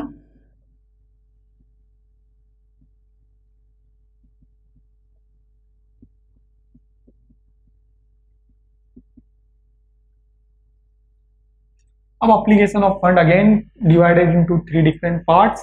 Very first part is fixed assets, ठीक है। So fixed assets के साथ तो आप very easily familiar हो, बहुत ही अच्छे से।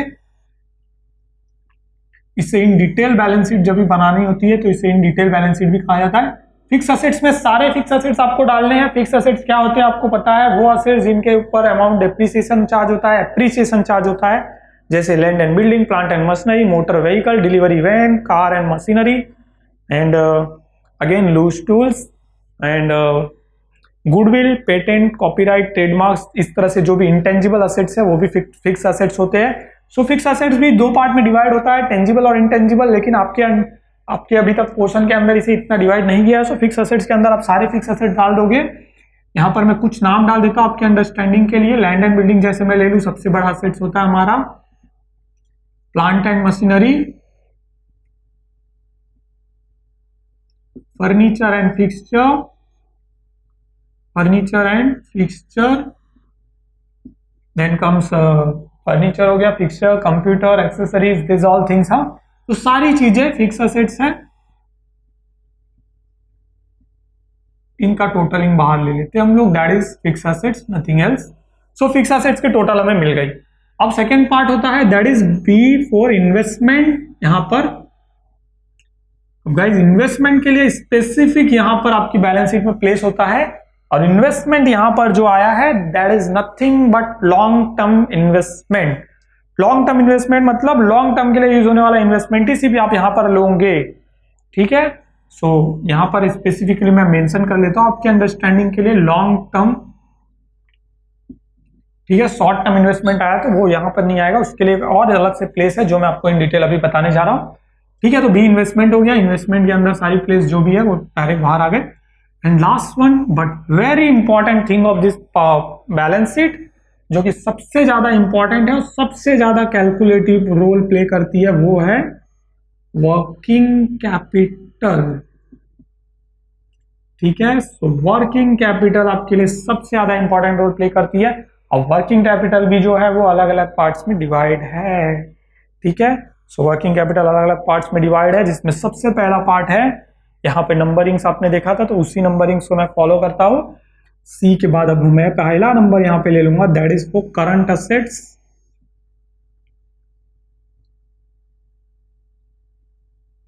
करंट असेट्स क्या होते हैं? So assets other than fix assets and investment, that all are current assets. Assets, fix assets और इन्वेस्टमेंट को छोड़ के जितने असेट्स बचे वो सारे करंट असेट्स है, लेकिन करंट असेट्स को भी अगेन दो अलग अलग पार्ट में डिवाइड किया गया है। सो मैंने आपको बताया ना, आपको ध्यान देना, इसके अंदर बहुत सारी चीजें हैं। सो अगेन दो अलग अलग पार्ट में डिवाइड किया गया। अब मैंने यहाँ पर छोटा ए ले लिया है, that is for quick assets, ठीक है।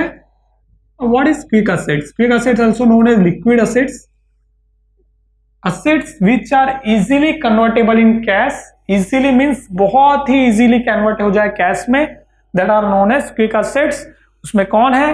तो उसमें है सबसे पहले cash and bank, cash and bank, then comes debtors. Debtors जो है इजीली कन्वर्ट कर सकते हो आप, डेटर्स से पैसा लेना बाकी है, जब भी जरूरत पड़ी तब पैसा मांग के ले सकते हो। As per the accounting principle debtors are quick assets. Bills payable, again bills payable is a quick assets. इस तरह से जो भी असेट्स है जो इजीली कन्वर्ट हो रहे हैं कैश में, सो वो होते हैं क्विक असेट्स। इनके अमाउंट ले लेते हैं हम लोग। देखिए यहाँ पर थर्ड कॉलम की जरूरत जो मैंने आपको बताई थी लगती है, वो सिर्फ वर्किंग कैपिटल के लिए ही मोस्ट ऑफ द टाइम लगती है। सो यहाँ पर आ गया quick assets. Then come to the second part of this current assets, that is non quick assets. Non quick assets, अब नॉन क्विक असेट्स में दो चीजें ही आपको ध्यान देनी है, उनके अलावा बाकी कोई चीज आई तो हम लोग उससे करेंगे क्विक असेट्स। तीन चीजें चलिए ले लेते हैं, उन तीन के अलावा कोई भी अदर आइटम सारे के सारे क्विक असेट्स होंगे। देखते क्या है। सबसे पहला है स्टॉक। स्टॉक जो इजीली कन्वर्ट नहीं हो सकता कैश में, जब तक हम उसे बेचे नहीं वो कैश में कन्वर्ट नहीं होगा। सो स्टॉक हमारा हो गया नॉन क्विक। इसके बाद बताया है प्रीपेड एक्सपेंसेस, जो एक्सपेंसेस पहले से पे कर ली है, उसके लिए अभी मैंने किसी को रेंट दे दिया है एडवांस में, अब मैं उससे वापस मांग नहीं सकता, तो वो मेरे लिए नॉन क्विक असेट्स है, मैं इजीली कन्वर्ट नहीं कर सकता कैश में, ठीक है। और एडवांसेस, किसी भी चीज के लिए एडवांसेस अगर मैंने पे कर दिए, एडवांस पे कर दिए, तो वो मुझे वापस मिलने के चांस बहुत कम है। सो ये ए एंड बी दोनों को ऐड करेंगे, मुझे मिल जाएंगे टोटल करंट असेट्स, ठीक है guys. Total current assets, total current assets कैसे मिल रहे हैं? So A plus B, this A stands for quick assets, this B stands for non quick assets। इन दोनों की टोटलिंग मैं ले रहा हूं यहां पर, और गाइज मुझे मिल रहा है टोटल करंट असेट्स, राइट। अब ये नंबर जो था इसके नीचे यहां पर सेकंड नंबर आएगा, that is for current liabilities. जैसे करंट असेट्स थे वैसे करंट लायबिलिटीज। अब यही चीज इसके अंदर सबसे इंपॉर्टेंट है इस बैलेंस शीट के अंदर, कि अभी तक हमने जो देखा असेट्स आते थे सारे के सारे, वो कैरी ऑन होते थे, असेट्स अलग साइड, लायबिलिटी अलग साइड। बट इस बैलेंस शीट के अंदर वर्टिकल फॉर्मेट में वर्किंग कैपिटल के अंदर ही सारे करंट असेट्स और करंट लायबिलिटीज को माइनस कर दिया जाता है। वर्किंग कैपिटल स्टेटमेंट भी जिसे कहते हैं current assets minus current liabilities. अब अगेन करंट लायबिलिटीज भी डिवाइडेड है दो अलग अलग पार्ट में। वेरी फर्स्ट थिंग वही क्विक असेट्स, क्विक लायबिलिटीज हो गई, जैसे क्विक असेट्स थे। क्विक लायबिलिटीज क्या क्या है, ध्यान देते क्विक लायबिलिटीज क्या क्या है। तो क्विक लायबिलिटी में है जैसे यहां पर कैश एंड बैंक था, क्रेडिटर्स थे, बिल्स पेबल थे, ठीक है। यहां पर बिल्स पेबल नहीं, बिल्स रिसीवेबल होना चाहिए। बिल्स पेबल हमारे लिए लायबिलिटीज है, बिल्स रिसीवेबल, ठीक है। वैसे ही यहां पर क्या होंगे क्विक लायबिलिटीज में, होंगे हमारे डेटर्स की जगह पे क्रेडिटर्स, यहां पर हो जाएंगे बिल्स पेबल, ठीक है। और किसी को हमने पैसा एडवांस में मतलब लिया है, उससे ले लिया है, तो वो भी हमारे लिए, जैसे यहां पर क्या था प्रीपेड एक्सपेंसेस था ना, non quick assets prepaid expenses, तो मतलब एक्रूड इनकम जो है वो हमारे लिए क्विक लायबिलिटी होती है। अब मैं आपको चलो इजी अंडरस्टैंडिंग के लिए एक बहुत इंपॉर्टेंट चीज बता देता हूं, यहां पर वो है नॉन क्विक लायबिलिटी, ठीक है। नॉन क्विक लायबिलिटी आप समझ लीजिए, आपके लिए क्विक लायबिलिटी समझना बहुत ईजी हो जाएगा। नॉन क्विक लायबिलिटी में सिर्फ एक आइटम आता है, that is bank overdraft. Bank overdraft को छोड़ के सारे जो बची हुई लायबिलिटीज रहेगी वो सब क्या है, क्विक लायबिलिटी है, ठीक है। तो इनके फिगर्स हम लोग ले लेते हैं यहां पर। तो इस तरह से हमें यहां पर एक फाइनल टोटल मिलेगी, वो होगी टोटल करंट लायबिलिटीज, ठीक है। Total current liabilities that is again A plus B. तो इसकी टोटल हमें मिल जाएगी यहां पर, ठीक है। इसकी टोटल हमें मिल जाएगी यहां पर, काम करते इसको इस तरह से नहीं करते, ठीक है। तो ये टोटल हमें मिल गई टोटल करंट लायबिलिटीज। अब हमें मिलेगा टोटल वर्किंग कैपिटल। वो कैसे मिलेगा वर्किंग कैपिटल, तो वो मैं आपको बता दूं। करंट असेट्स में से करंट लायबिलिटीज मतलब इस वन में से इस टू को माइनस करने पे हमें मिलेगा वर्किंग कैपिटल।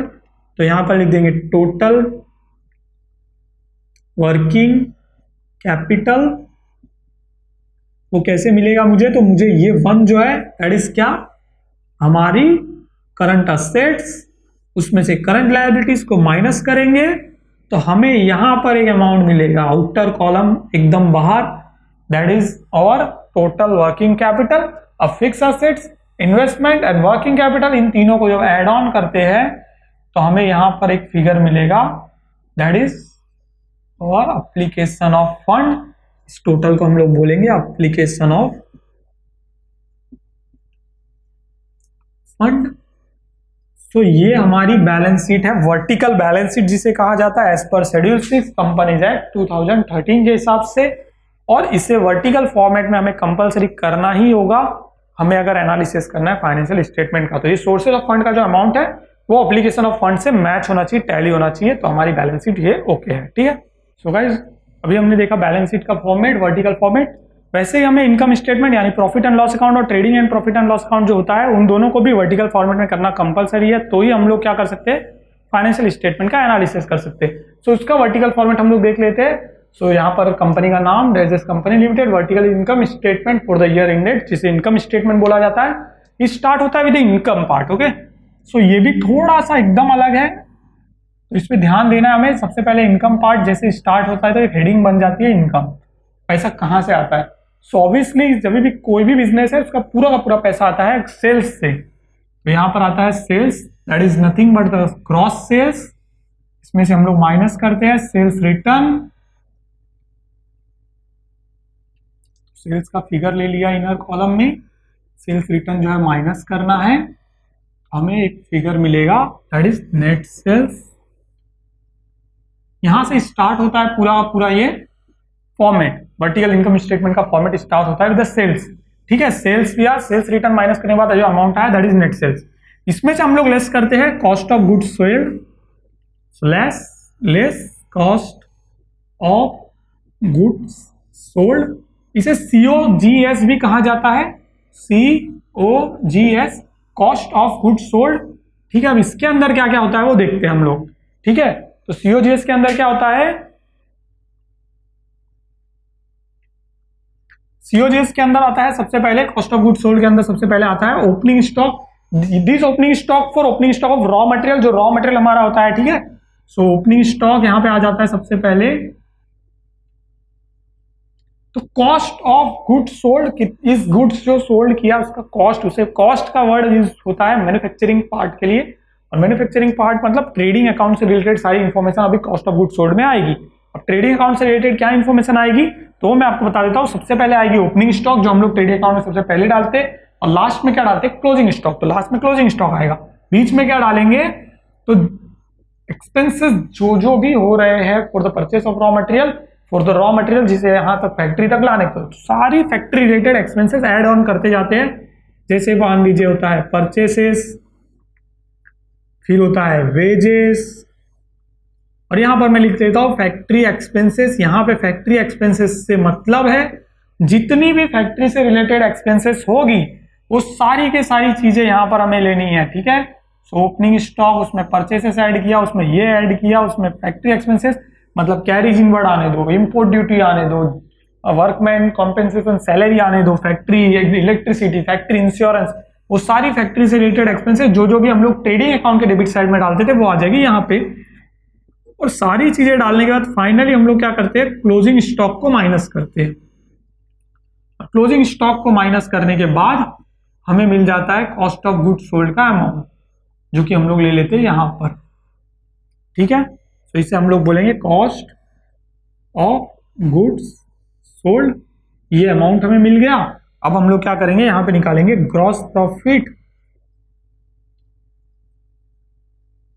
अब ग्रॉस प्रॉफिट मुझे कैसे मिलेगा, तो ग्रॉस प्रॉफिट मुझे मिलेगा इस अमाउंट को इसमें से माइनस करने पे, मतलब सेल्स में से cost of goods sold minus करना है।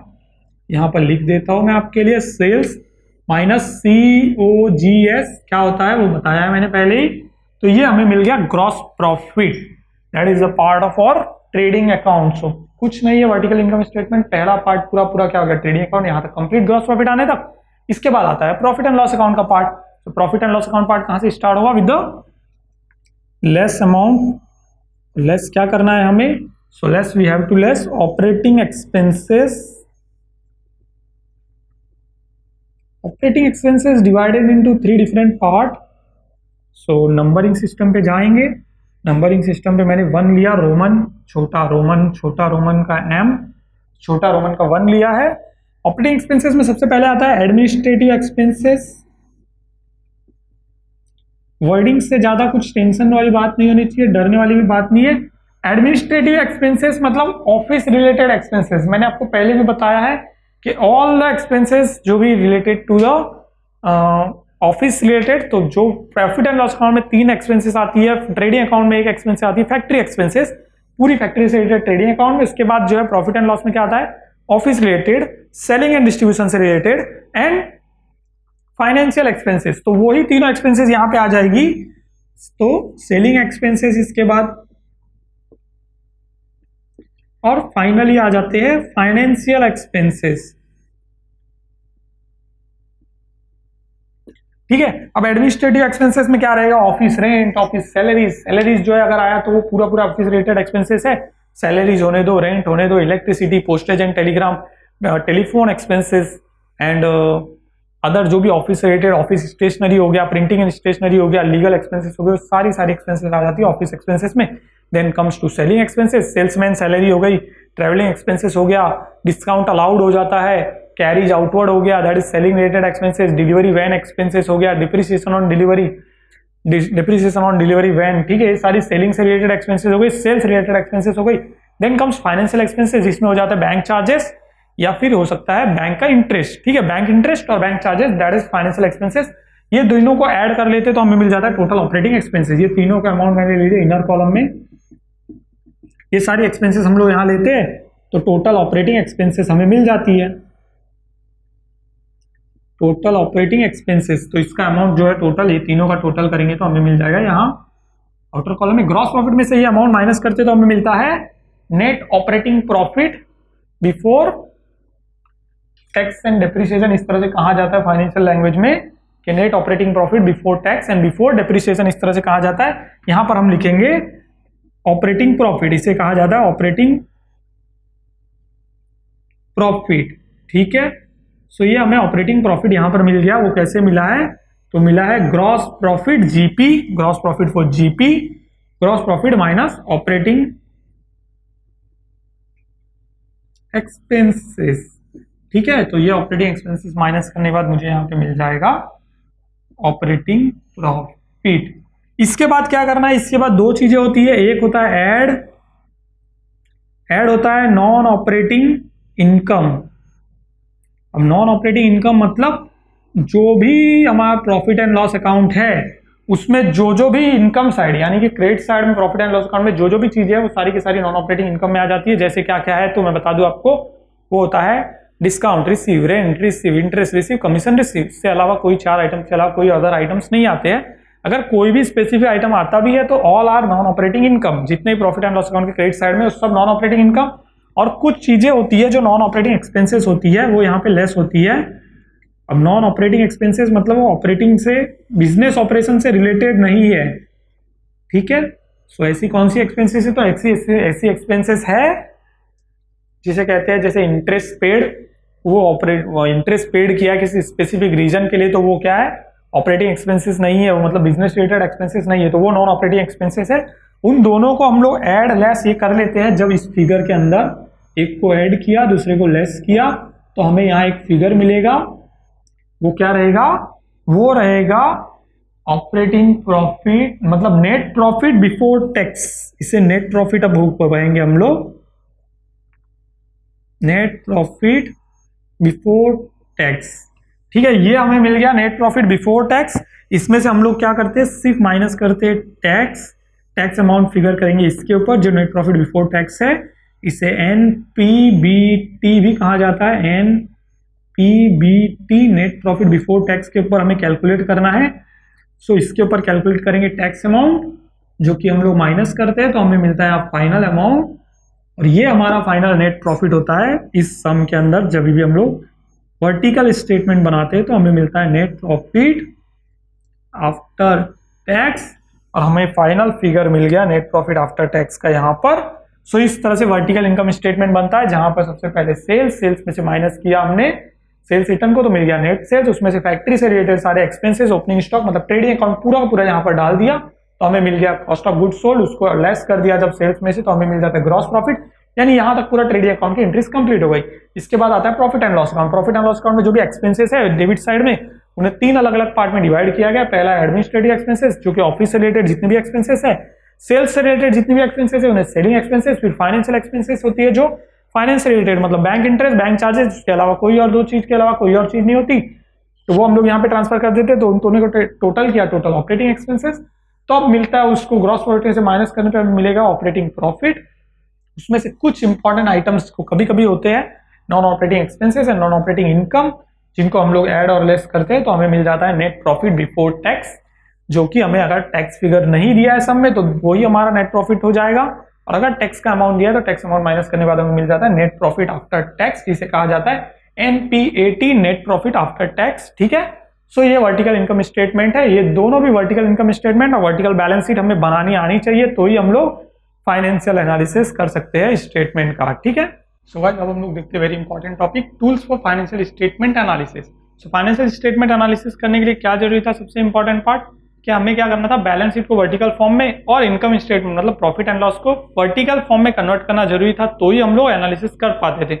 सो फर्दर एनालिसिस के लिए वो दोनों हमें आना जरूरी था।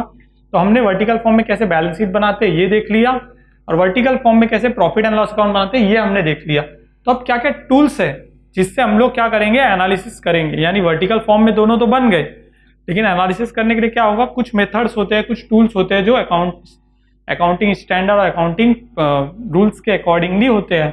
तो उसमें सबसे इंपॉर्टेंट सबसे पहला जो आता है दैट इज कंपैरेटिव स्टेटमेंट। ठीक है, सो कंपैरेटिव स्टेटमेंट वर्ड से, नाम से आपको पता चलना चाहिए कंपैरेटिव, ये वर्ड जो है वो बना है कंपैरिजन वर्ड से। ठीक है, सो कंपैरेटिव स्टेटमेंट जो है वो वर्ड कंपैरेटिव बना है कंपैरिजन से, यानी हम किसी 2 साल की चीज 2 साल की इंफॉर्मेशन को लेंगे उसको क्या करेंगे, कंपैरिजन करेंगे। Either we are doing for the balance sheet or else we are doing for profit and loss account or else जिसको हम लोग कहते हैं इनकम स्टेटमेंट। ठीक है, सो इनकम स्टेटमेंट हो या बैलेंस शीट हो, दोनों में से किसी भी एक का मान लीजिए मुझे क्या करना है, कंपैरेटिव एनालिसिस करना है। सो कंपैरेटिव एनालिसिस स्टेटमेंट बनाना है मुझे इसका, ठीक है, इसे कहते हैं कंपैरेटिव एनालिसिस स्टेटमेंट। सो मुझे क्या करना है, कंपैरेटिव एनालिसिस स्टेटमेंट बनाना है। सो कंपैरेटिव एनालिसिस स्टेटमेंट कैसे बना सकता हूँ, मुझे क्या चाहिए, मुझे 2 साल की बैलेंस शीट इन्फॉर्मेशन चाहिए अगर मैं बैलेंस शीट की बना रहा हूँ, और मैं अगर प्रॉफिट एंड लॉस का बना रहा हूँ तो मुझे 2 साल की प्रॉफिट एंड लॉस स्टेटमेंट लगेगा, यानी इनकम स्टेटमेंट जो वर्टिकल फॉर्म में होगा, ठीक है। तो उन 2 साल की इंफॉर्मेशन के बेस पे 5 स्टेप होते हैं, जो 5 स्टेप में हम लोग क्या करते हैं, कंपैरेटिव स्टेटमेंट बनाते हैं, कंपैरेटिव एनालिसिस स्टेटमेंट बनाते हैं। सबसे पहले हमें क्या चाहिए, पर्टिकुलर कॉलम, जहां पे मान लीजिए हम लोग वर्टिकल फॉर्म में हम लोग बैलेंस शीट ले लेंगे, और हमको जो चीज का फाइंड आउट करना है, मुझे अगर मान लीजिए प्रॉफिट एंड लॉस का फाइंड आउट करना है, सो वर्टिकल फॉर्म में मैं क्या करूंगा, प्रॉफिट एंड लॉस का अकाउंट ले लूंगा, और उस वर्टिकल फॉर्म में आए हुए प्रॉफिट एंड लॉस अकाउंट के बेस पे मैं कैलकुलेटिव पार्ट में, तो सबसे पहले मुझे क्या करना है, असेट्स या लायबिलिटीज जो भी अगर बैलेंस शीट कर रहे तो, या फिर हम लोग अगर इनकम स्टेटमेंट कर रहे तो सेल्स रिलेटेड जो भी इंफॉर्मेशन है उसे वर्टिकल बेस में क्या करना है, कॉलमिनर में जो पहला कॉलम है स्टेप 1 में, जहां पर ये मान लीजिए मैं ये फॉर्मेट ले लेता हूँ, एक कंपैरेटिव स्टेटमेंट एनालिसिस का फॉर्मेट, इसे मैं बताता हूँ, ठीक है। तो फॉर्मेट, और ये फॉर्मेट है कंपैरेटिव स्टेटमेंट एनालिसिस। तो पर्टिकुलर कॉलम के अंदर मैं क्या करूंगा, अपनी जो पर्टिकुलर डिटेल्स भरी जाती है, जैसे हम लोग भरते हैं, जैसे मान लीजिए इनकम स्टेटमेंट स्टार्ट करो तो सेल्स से, और अगर मैं बैलेंस शीट स्टार्ट करूँ तो sources of fund and then share holder fund, और उस तरह से, तो सारी चीजें मैं क्या करूँगा पर्टिकुलर कॉलम में भरूंगा। फिर उनके relative amounts for the previous year, सबसे पहले क्या भरते हैं, प्रीवियस ईयर का कंपैरिजन, कभी भी 2 साल का हो सकता है, 2 और मोर ईयर्स का, 2 या 2 से ज्यादा साल का ही कंपैरिजन हो सकता है, उससे कम का तो नहीं हो सकता। तो 2 साल का तो मिनिमम होना चाहिए, तो 2 साल का है। तो सेकंड स्टेप ये कहता है कि आपको क्या करना है, प्रीवियस ईयर के सारे अमाउंट फिलअप कर देने हैं। थर्ड स्टेप ये कहता है कि करंट ईयर के सारे अमाउंट फिलअप कर देने। ये दोनों स्टेप आपको समझ में आ गए। तो प्रीवियस ईयर के अमाउंट फिलअप कर दिए, करंट ईयर के फिलअप कर दिए। इसके बाद है फोर्थ स्टेप, वो कहता है कि आपको क्या करना है, एब्सोल्यूट चेंज देखना है, चेंज क्या हो रहा है, यानी कि उन अमाउंट में क्या इंक्रीज हो रहा है और डिक्रीज हो रहा है। तो फोर्थ कॉलम का नाम भी रखा गया एब्सोल्यूट इंक्रीज और डिक्रीज इन अमाउंट। तो ये कैसे पता चलेगा हमें, तो ये आपको पता चल गया, पहले फिगर आपको सारे भर देने हैं डिटेल्स, फिर अमाउंट, फिर ये अमाउंट करंट ईयर का। तो जब आप 3 में से 2, कॉलम नंबर 3 में से 2 means current year amount minus previous year amount करेंगे तो आपको पता चल जाएगा एब्सोल्यूट इंक्रीज हुआ या डिक्रीज हुआ। डिक्रीज हुआ तो आप ब्रैकेट में लिखेंगे, इंक्रीज हुआ तो पॉजिटिव है, उसके लिए ब्रैकेट नहीं लगाएंगे, ठीक है। तो इस तरह से आपको फोर्थ स्टेप में क्या करना है, current year amount minus previous year amount करना है, माइनस करना है। तो यहाँ पे आपको एक फिगर मिलेगा, और उसके बाद आप क्या करोगे कि कितना डिक्रीज हुआ है परसेंटेज में और कितना इंक्रीज हुआ है परसेंटेज में, ये देखेंगे। तो ये कैसे देखेंगे, तो ये देखेंगे हम लोग चेंजेस वाला ये जो कॉलम मिला है मुझे, फोर्थ वन को मैं क्या करूंगा, डिवाइड करूंगा प्रीवियस ईयर के अमाउंट से। प्रीवियस ईयर का अमाउंट यानी 2, और उससे इंटू 100 करूंगा, सो दैट मुझे क्या मिलेगा, परसेंटेज में अमाउंट मिलेगा यहाँ पे। तो आपको ये पता चल गया है कैसे कैसे हमें क्या क्या भरना है। तो इस तरह से, तो इसको क्या बोलेंगे, इस कॉलम के मैं इसको एक फॉर्मूला जैसे बेस में बोलूं तो ये क्या होगा, absolute change in amount divide by previous year amount into 100, ठीक है। तो इस तरह से इसका एक फॉर्मूला हो गया। जैसे मैं एक एग्जांपल के तौर पे लेता हूं, मान लीजिए कोई भी एक फिक्स एसेट्स है, जैसे फर्नीचर हमने ले लिया, ठीक है, फर्नीचर। अब फर्नीचर का प्रीवियस ईयर अमाउंट था 20,000, करंट ईयर का अमाउंट है 30,000, ठीक है। तो प्रीवियस ईयर के अमाउंट और करंट ईयर के अमाउंट के बीच का डिफरेंस 10,000 ऐसे ही हमें पता चल रहा है। बट हमें क्या करना है, करंट ईयर वाले में से प्रीवियस ईयर का माइनस करना है। 30 में से 20 माइनस करने में मुझे जो यहाँ पे अमाउंट मिलेगा दैट विल बी 10,000, राइट। ये पॉजिटिव अमाउंट है क्योंकि यहां से ऐसे माइनस करना होता है, देख लीजिए 3 - 2, अब ये मिल गया। इसके बाद मुझे क्या करना है, ये अमाउंट डिवाइड बाय ये अमाउंट इंटू 100 करना है। 10 डिवाइड बाय 20 इंटू 100 जब हम लोग करेंगे, सो 10 divide by 20 into 100, 10,000 divide by 20 into 100 करिए, देखिए 10,000, 20,000 इंटू 100, तो इस तरह से सारे 0 0 कट हो गए, 2 से 10, तो आगे आपको 50। तो आपको यहाँ पे क्या मिलेगा, 50% मिलेगा। और इसका मतलब क्या होता है, मीनिंग क्या होता है, वो मैं आपको बताता हूँ। देखिए फर्नीचर क्या था, प्रीवियस ईयर में 20,000 था, करंट ईयर में 30,000 है, मतलब फर्नीचर 10,000 बढ़ा है, 10,000 बढ़ा है वो मैंने ले लिया। अब कितना परसेंट बढ़ा है मेरा फर्नीचर, तो मेरा फर्नीचर जो है 50% बढ़ा है, मतलब 20,000 का 50% होता है 10,000, तो 20,000 का 50% मुझे बढ़ा है, वो मैंने यहाँ पे ले लिया। अंडरस्टूड। अब जैसे यहाँ पे फर्नीचर है, वैसे ही कोई लायबिलिटीज भी हो सकती है, जैसे मैं यहाँ पे बैलेंस शीट के फॉर्म में सोच रहा हूँ, यहाँ पर कोई लायबिलिटीज भी हो सकती है, जैसे कि बिल्स पेबल।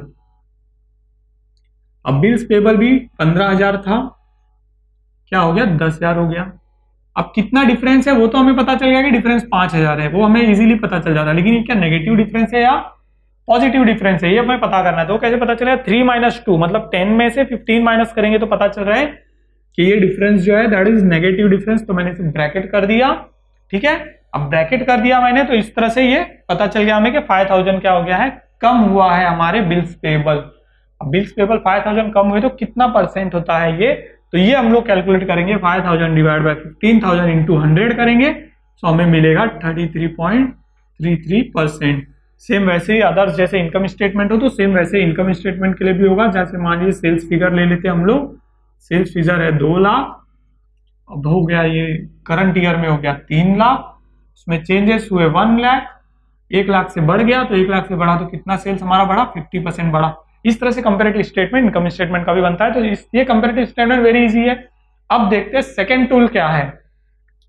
तो सेकंड टूल जो है वो फाइनेंशियल स्टेटमेंट एनालिसिस का वो है कॉमन साइज स्टेटमेंट, ठीक है, common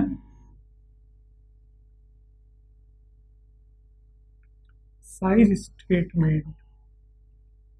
so guys common size statement क्या होता है, कॉमन साइज इस वर्ड से हमें क्या पता चलता है, कॉमन साइज मतलब हमें सारे अमाउंटिंग फिगर को एक पर्टिकुलर अमाउंट के साथ क्या करना है, कंपेयर करना है। यानी कि हमें ये जरूरी नहीं है कॉमन साइज स्टेटमेंट जब हम बना रहे हैं तो हमें ये भी जरूरी नहीं कि हम 1 से 2 से 4 साल की इंफॉर्मेशन ले, हम सिर्फ 1 साल की इंफॉर्मेशन के बेस पे भी कॉमन साइज स्टेटमेंट देख सकते हैं। कॉमन साइज स्टेटमेंट में क्या होता है कि मेरे सेल्स फिगर, मान लीजिए मैं इनकम स्टेटमेंट का कर रहा हूं तो सेल्स फिगर को मैं क्या करूंगा, बेस वैल्यू बना दूंगा। जैसे कंपैरेटिव स्टेटमेंट था, कंपैरेटिव स्टेटमेंट में जो प्रीवियस ईयर होता है वो बेस ईयर हो जाता है, तो उसी के बेस पे मैं सारे परसेंटेज कैलकुलेट करता हूं। वैसे ही कॉमन साइज स्टेटमेंट में क्या होगा कि मैं एक ही ईयर की इंफॉर्मेशन में कोई एक अमाउंट को क्या करूंगा, उसको बेस अमाउंट बना दूंगा। जैसे कि अगर इसमें एक स्पेसिफिक दिया हुआ है अकाउंटिंग में कि क्या है, अगर इनकम स्टेटमेंट हम कर रहे हैं तो हमें सेल्स फिगर को क्या करना है, बेस अमाउंट बनाना है, मतलब सेल्स जो है वो 100% होगा और उस बेस के बेस पे कैलकुलेट करना है कि सारे फिगर कितने परसेंट होंगे। तो उससे हमें ये पता चलता है कि हमारे सेल्स का कितना परसेंट अमाउंट जो है वो एक्सपेंसेस में जा रहा है, हमारे सेल्स का कितना परसेंट हमें ग्रॉस प्रॉफिट मिल रहा है, हमारे सेल्स का फाइनली कितना परसेंट हमें नेट प्रॉफिट मिल रहा है। ये सारी स्पेसिफिक इन्फॉर्मेशन हमें पता चल जाती है कॉमन साइज स्टेटमेंट से। सेम वैसे हम लोग बैलेंस शीट कर रहे हैं तो मान लीजिए वर्टिकल बैलेंस शीट कर रहे हैं तो सोर्सेज ऑफ फंड होता है, एप्लीकेशन ऑफ फंड होता है, दोनों का अमाउंट सेम होता है। सो उसी अमाउंटिंग फिगर को हम लोग क्या करते हैं 100% ले लेते हैं, मतलब सोर्सेज ऑफ फंड को भी 100%, एप्लीकेशन ऑफ फंड को भी 100% ले लेते हैं और उसके बेस पे सारे अमाउंटिंग निकालते। तो उससे भी हमें क्या पता चलता है कि हमारी जो शेयर होल्डर फंड के, मतलब हम लोग देख रहे हैं हमारा ओन फंड जो है वो हमारे सोर्सेज ऑफ फंड का कितना परसेंट है, हमारा बोरो फंड जो है वो हमारे सोर्सेज ऑफ फंड का कितना परसेंट है, या फिर आप इस तरह से भी देख सकते हो कि हमारी जो फिक्स एसेट्स है वो कितने परसेंट है हमारे सोर्सेज ऑफ फंड के अमाउंट से, और उसे कैपिटल एम्प्लॉयड भी कहते हैं, टोटल फंड एम्प्लॉयड भी कहते हैं। Sources of fund application of fund दोनों को कॉमन। टोटल फंड एम्प्लॉयड जो है वो कितना परसेंट है हमारे, मतलब फिक्स एसेट्स कितने परसेंट है उसके अकॉर्डिंग, और हमारी लायबिलिटीज कितने परसेंट है उससे एक तुरंत कंपेयर हमें पता चल जाता है कि हमारी लायबिलिटीज इतने परसेंट है, फिक्स एसेट इतने परसेंट है, मतलब इसमें इतना डिफरेंस है, तो यानी हम स्टेबल है या फिर प्रॉब्लम में है। तो इसको भी स्टेप्स जो है, पहला स्टेप यही है, आप वर्टिकल इनकम स्टेटमेंट कर रहे हैं तो आप यहाँ पे वर्टिकल इनकम स्टेटमेंट की सारी डिटेल भर देंगे, सेल्स एंड ऑल। और अगर आप बैलेंस शीट करें तो वर्टिकल बैलेंस शीट की सारी इंफॉर्मेशन आप यहाँ पे भर देंगे, ठीक है। इसके बाद आता है first year amount, second year amount. So मैंने यहाँ पे जैसे आपको बताया, मान लीजिए इंफॉर्मेशन 2 ईयर्स के लिए है तो मैंने ये आपको बताया है, और एल्स सिंगल ईयर के लिए है तो भी आपको ये सेकेंड ईयर का अमाउंट नहीं लेना है। But most of the time जो एनालिसिस होता है फाइनेंशियल स्टेटमेंट का वो 2 या 2 से ज्यादा साल के लिए ही होता है, तो इसलिए कॉमनली 2 साल का ही तो हम लोग यूज करते ही है, ठीक है। सो पहले हमने ये भर दिया फिगर आउट, स्टेप 1 है। सेकेंड वन स्टेप जो है वो कहता है कि फर्स्ट ईयर के सारे अमाउंट भर लो। फर्स्ट ईयर मीन्स कर 2 साल का स्टडी कर रहे हो तो 1 साल जो है 2019 होगा तो उसकी डिटेल भर दो। फिर स्टेप आगे वाला स्टेप कहता है कि 2020 की डिटेल भी यहाँ पे भर दो, सेकेंड ईयर का डिटेल यहाँ पे भर दो, जो 2 साल की आप एनालिसिस करो दोनों की डिटेल भरी। 3 स्टेप कंप्लीट हो गए। चौथा स्टेप जो है जहां पर आप क्या निकालोगे, परसेंटेज निकालोगे, बट चौथा स्टेप ये नहीं है। चौथा स्टेप क्या है, आप सेल्स ले रहे हो, अगर आप इनकम स्टेटमेंट करें तो सेल्स को आप 100% पहले ही यहाँ पे मान लेंगे। स्टार्टिंग पोजीशन में आपको जैसे बता देना चाहता हूँ, जैसे यहाँ पे मैंने ले लिया सेल्स, तो सेल्स का एक कोई फिगर है, जैसे sales that 2 lakh, first year का है, सेकेंड ईयर का है 3 लाख। तो ये 3 स्टेप मैंने पूरे कंप्लीट कर लिए। इसके बाद इस फिगर आउट को ना कोई कैलकुलेशन हमें नहीं करना है, क्योंकि सेल्स जो है दैट इज द इनकम का सेल्स जो होता है वो सबसे बड़ा फिगर होता है, तो उसको हमने 100% ले लिया। और अगर हम लोग बैलेंस शीट का कर रहे हैं तो वहां पर सोर्सेस ऑफ फंड का जो टोटल होता है वो सबसे बड़ा अमाउंट होता है, मतलब वही टैली अमाउंट होगा, उससे बड़ा कोई अमाउंट नहीं आएगा, तो उसको हम लोग 100% ले लेते हैं। तो इसको हम लोग बेस पकड़ लेते हैं। अब उस बेस पे कैलकुलेट कैसे होगा, तो वो है 5th स्टेप, ठीक है। 4th स्टेप हो गया कि चलो ये हो गया। अब सेल्स के बाद क्या हो गया, ग्रॉस प्रॉफिट जो है हमें बिजनेस में हो रहा है 50,000 हो रहा है ग्रॉस प्रॉफिट, ठीक है। 50,000 मुझे ग्रॉस प्रॉफिट हुआ है फर्स्ट ईयर में, और सेकेंड ईयर में मुझे क्या हो गया है 70,000 ग्रॉस प्रॉफिट हो गया। इस तरह से मेरे पास ये इंफॉर्मेशन है। अब इस इंफॉर्मेशन के बेस पे मुझे क्या करना है, यहाँ का परसेंटेज निकालना है। तो that is very important part जो इस कॉमन साइज स्टेटमेंट में है। वहां पर हमें क्या करना है, हमें देखना है कि हम अगर यहाँ पे ग्रॉस प्रॉफिट वाला जो है उसका कॉमन साइज परसेंटेज हमें निकालना है, this amount divided by sales into 100। Everything कुछ भी कैलकुलेट करेंगे सेल्स रिलेटेड, मतलब ये इनकम स्टेटमेंट में सब में बेस किसको लेना है, 2 लाख, मतलब सेल्स को ही लेना है। यानी कि 50,000 डिवाइड बाय 2 लाख इंटू 100, यहाँ पे 70,000 डिवाइड बाय 3 लाख इंटू 100। तो इसके आगे जितने भी फिगर्स आएंगे, ऑपरेटिंग एक्सपेंसेस आएंगे, फाइनेंशियल एक्सपेंसेस, एडमिनिस्ट्रेशन, सेलिंग, सारी चीजों को ऊपर लेंगे। बेस में हम लोग क्या लेंगे, सेल्स फिगर लेंगे। वैसे ही हम लोग बैलेंस शीट में करेंगे, हम लोग जो बेस कैलकुलेट करेंगे source of fund, application of fund को 100 हमने फिक्स कर दिया, उसी बेस के ऊपर हम लोग सारे परसेंटेज निकालेंगे।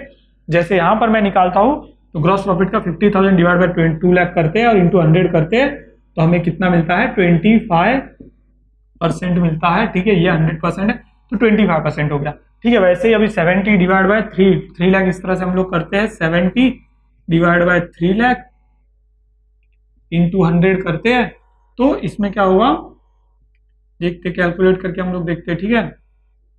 70,000 है, right.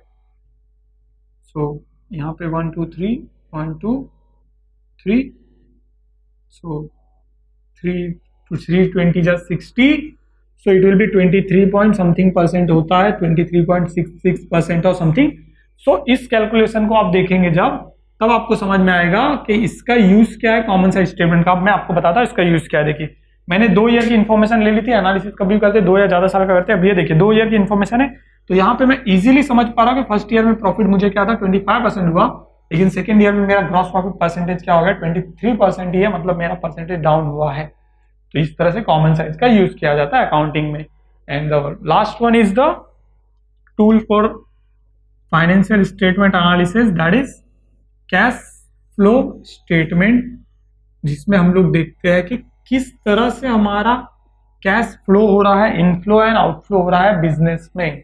So guys cash flow statement जो वेरी इंपॉर्टेंट टेक्निक है, जहां पर हमें क्या पता चलता है कि कितना कितना कहां से, जैसे हमने देखा बैलेंस शीट में क्या होता था, कहां से फंड आया, कहां से फंड गया, तो यहाँ पर पूरे फंड की बात होती थी। यहाँ पे सिर्फ कैश के ऊपर पूरा फोकस किया जाता है। जो हमारे कैश आइटम्स है, जो कि हमारे क्विक असेट्स होते थे, पता है आपने करंट असेट्स देखे, करंट लायबिलिटीज देखी, वो सारी चीजें कैश आइटम्स कहा जाता, उन्हें कैश असेट्स और कैश लायबिलिटी कहा जाता है, जिन्हें कैश आइटम्स भी कहा जाता है। उन सारे असेट्स और उनके वैल्यूएशन में क्या क्या चेंजेस हुए और कहां से हमें कैश आया, कहां पैसा गया पूरे पर्टिकुलर पीरियड ऑफ टाइम के अंदर, तो वो सारी चीजें हमें पता चलती है कैश फ्लो स्टेटमेंट से, ठीक है। तो ये एक बहुत इंपॉर्टेंट टेक्निक है जो पर्टिकुलर किसी ईयर के लिए यूज की जाती है कि हमारे पूरे साल भर में कैश कहां से आया, कहां गया। तो ठीक है, ये जो है स्पेशली डिवाइडेड है 3 डिफरेंट पार्ट्स में, जहां पर 3 अलग अलग एक्टिविटी एवरी बिजनेस के अंदर होती है। तो सबसे पहले आपको एक्टिविटीज पता होनी चाहिए। इसके लिए मैं इसे जो 3 अलग अलग एक्टिविटीज जो इसमें यूज होने वाली है कैश फ्लो स्टेटमेंट में, वो बता दूं। सबसे पहली होती है ऑपरेटिंग एक्टिविटीज। ऑपरेटिंग एक्टिविटी मतलब वो एक्टिविटी जो डेली बिजनेस रूटीन के लिए ऑपरेट करने के लिए यूज होती है, वो सारी एक्टिविटी। तो उसमें जो कैश, उसमें जो खर्चा होगा उन्हें कहेंगे ऑपरेटिंग एक्सपेंसेस, और उसमें जो इनकम आएगी उसे कहेंगे ऑपरेटिंग इनकम। तो operating income most of the time sales से होती है, ठीक है। और ऑपरेटिंग एक्सपेंसेस में क्या क्या एक्सपेंसेस आ जाती है, तो ऑपरेटिंग एक्सपेंसेस में वो सारे एक्सपेंसेस जिसमें कि कैश यूज हो रहा है, और कैश या तो इनफ्लो हो रहा है या आउटफ्लो हो रहा है, ऐसी सारी operating expenses related to factory, तो ठीक है बराबर, तो वो सारी ऑपरेटिंग एक्सपेंसेस जो है वो ऑपरेटिंग एक्टिविटी के अंदर आ जाती है। उसके बाद आता है सेकेंड थिंग जो कि बिजनेस से रिलेटेड होता है, very important, that is investing activity. ठीक है, इन्वेस्टिंग एक्टिविटी क्या होता है कि बिजनेस जो है अपना पैसा कहीं ना कहीं इन्वेस्ट करते होता है हमेशा, कभी फिक्स असेट्स में इन्वेस्ट कर रहा है, कभी फिक्स असेट्स को बेच रहा है। तो जब भी उसने फिक्स असेट्स में इन्वेस्ट किया, फिर कोई फिक्स असेट परचेस किया, तो क्या होगा, पैसा जा रहा है, that is cash outflow. Cash outflow हो रहा है इन्वेस्टिंग एक्टिविटी से। और साथ में क्या हो गया, कभी हमने कोई असेट्स बेच दिया, कोई असेट्स जो है खराब हो गया तो उसे बेच दिया, तो ऐसे में हमें क्या होगा, पैसा आएगा, तो दैट इज इन्वेस्टिंग एक्टिविटी से कैश इनफ्लो हो रहा है। तो इनफ्लो और आउटफ्लो यहाँ पर इन्वेस्टिंग एक्टिविटी से होता है। And last one is inflow and outflow from financing activity. ठीक है, तो फाइनेंसिंग एक्टिविटी से क्या होता है, हमें पैसा आता है, पैसा जाता है। फाइनेंसिंग एक्टिविटी यानी फाइनेंस से रिलेटेड एक्टिविटी, जहां पर हम कभी क्या करते हैं, शेयर्स इशू करते हैं, तो शेयर्स इशू करते हैं तो हमें पैसा आता है, कभी डिवेंचर इशू करते हैं तो पैसा आता है, दैट इज कैश इनफ्लो।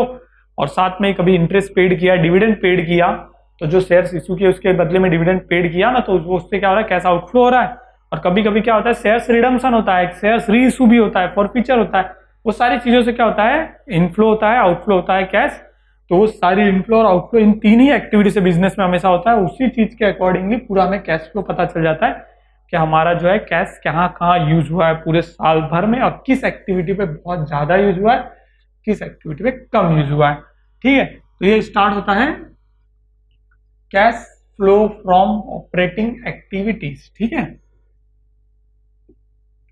मतलब कैश का फ्लो ऑपरेटिंग एक्टिविटीज में कहाँ कहाँ पे हो रहा है, यहां से स्टार्ट होता है कभी भी, दैट इज हेडिंग। तो यहाँ पे हमें पास कोई अमाउंट नहीं होता है, तो स्टार्टिंग में सबसे पहले हम लोग ले लेते हैं नेट प्रॉफिट। सो गाइज अब आप पूछो नेट प्रॉफिट क्यों आ गया, तो नेट प्रॉफिट इसलिए आ गया गाइज क्योंकि नेट प्रॉफिट भी एक कैश का पार्ट है। जब भी बिजनेस ने पूरा रन किया, पूरे साल भर जब बिजनेस हो गया, तो कुछ पैसा जो बचा ना, जो हमने प्रॉफिट के लिए, प्रॉफिट के हिसाब से अपने पास रखा, that is also the part of net profit. तो कैश आउटफ्लो है, यहाँ से बिजनेस से पैसा जा रहा है, तो हमने यहाँ पे इसको पॉजिटिव में लिया। अब कहाँ कहाँ पे हमारा पैसा जाएगा, यहाँ पे वो सारी चीजें लेते हैं। तो सबसे पहले नेट प्रॉफिट से स्टार्ट होने के बाद हम लोग क्या करते हैं, एडजस्टेड नॉन कैश आइटम। कुछ नॉन कैश आइटम होते हैं जिनमें कैश का इन्वॉल्वमेंट नहीं होता, लेकिन वो हमारे प्रॉफिट के ऊपर इफेक्ट करते हैं। अब इसका एग्जांपल सबसे बेस्ट है डेप्रिसिएशन। डेप्रिसिएशन हम लोग क्या करते हैं, फिक्स असेट्स पे चार्ज करते हैं। फिक्स असेट पे चार्ज करके हम लोग क्या करते हैं, उसको प्रॉफिट एंड लॉस अकाउंट में डेबिट साइड में लेते हैं। उससे क्या होता है, हमारा प्रॉफिट कम हो जाता है।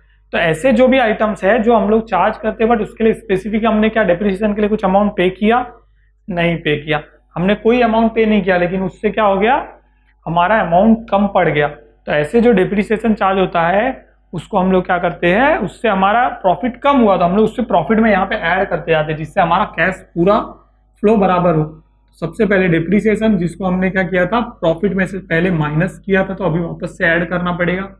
फिर कभी कभी क्या होता है, जैसे कुछ असेट सेल किए तो लॉस हो गया, loss on sale of assets, हमने असेट सेल किए, दैट इज फाइनेंसिंग एक्टिविटी। ठीक है, लेकिन उसको अगर लॉस हो रहा है, प्रॉफिट हो रहा है, तो उसकी वजह से क्या हो रहा है, हमारे जो नेट प्रॉफिट और नेट लॉस पे असर पड़ा था, तो उसको क्या करेंगे हम लोग, एडजस्ट कर रहे हैं यहाँ पे नॉन कैश आइटम में। इसके रिवर्स में अगर अप्रिसिएशन है तो माइनस कर देते हैं हम लोग। ठीक है, और प्रॉफिट हुआ रहेगा सेल ऑन असेट्स पे या सेल ऑन इन्वेस्टमेंट पे, तो वो हम लोग माइनस कर लेते हैं। तो इससे हमारा क्या होता है, एक फाइनल फिगर हमें मिल जाता है। यहाँ पर एक अमाउंट मिल जाता है, और उस अमाउंट को हम लोग बोलते हैं एडजस्टेड वर्किंग। मतलब ये अमाउंट जो है that is cash flow from operating activities का मिड अमाउंट है। मिड अमाउंट मतलब बीच का अमाउंट। इसमें और कुछ एक्टिविटीज चेंजेस होंगी, वो होता है एडजस्टेड वर्किंग कैपिटल। अब वर्किंग कैपिटल क्या है वो आपने देखा, बैलेंस शीट जब हमने बना रहे थे तो मैंने आपको बताया था, ये बहुत इंपॉर्टेंट पार्ट है। बैलेंस शीट में लायबिलिटीज में थर्ड अमाउंट, पहला क्या था बैलेंस शीट में क्या करते थे, असेट साइड में जो हमने देखा, असेट्स यानी एप्लीकेशन ऑफ फंड साइड में हमने क्या देखा था, एप्लीकेशन ऑफ फंड साइड में सबसे पहला था फिक्स असेट्स, उसके बाद था इन्वेस्टमेंट, उसके बाद था वर्किंग कैपिटल। तो वहां से जो भी वर्किंग कैपिटल के आइटम होते हैं, यानी वर्किंग कैपिटल में क्या होते हैं, करंट असेट्स होते हैं, करंट लायबिलिटीज होती है। तो करंट असेट्स और करंट लायबिलिटीज की वैल्यूज में क्या क्या भी चेंजेस हुए हैं, वो सारे कैश आइटम्स होते हैं, उनके अंदर जो जो भी चेंजेस हुए वो हम लोग एड ऑन करते हैं और लेस करते हैं। ठीक है, तो हमारा जहां पे प्रॉफिट होगा उसे हमें लेस करना है, हमारा जहाँ नुकसान हो रहा है वहां हमें एड ऑन करना है। तो सबसे पहले जैसे करंट लायबिलिटीज बढ़ गई तो हमारा क्या नुकसान है, तो इंक्रीज हो रही है करंट लायबिलिटीज, तो हमारा कैश फ्लो क्या हो रहा है, उसमें अटक रहा है, मेरा कैश क्या है उस लायबिलिटीज में अटक रहा है तो मुझे ऐड करना है, ठीक है। So increase in current liability, current liability के लिए मैं यहाँ वर्ड यूज कर रहा हूँ CL। तो अगर इंक्रीज हो रहा है करंट लायबिलिटीज तो मेरा पैसा क्या हो रहा है, लायबिलिटीज में फंस रहा है, मुझे ऐड करना पड़ रहा है। अब इंक्रीज इन करंट लायबिलिटी आया तो डिक्रीज इन करंट असेट्स आ जाएगा उसके ऑपोजिट में, decrease in current assets, current assets अगर कम हो रहे हैं तो मेरा पैसा क्या हो रहा है उसमें से निकल रहा है, ठीक है। इंक्रीज इन करंट लायबिलिटी, तो डिक्रीज इन करंट लायबिलिटी होगा तो हम लोग क्या करेंगे, लेस करेंगे, क्योंकि लायबिलिटीज कम हो रही तो पैसा रिलीज हो रहा है, ठीक है। और increase in current assets, increase in current assets हुआ तो भी मेरा पैसा क्या हो रहा है उसमें मेरा पैसा रुक रहा है। तो इसकी वजह से सारी चीजें के पैसे एड लेस जब हम लोग कर देते हैं तो हमें क्या होता है, बैलेंसिंग फाइनल फिगर बाहर मिल जाता है, that is net cash flow from operating activities. Operating activities जो है सबसे इंपॉर्टेंट होती है बिजनेस की, net cash flow from operating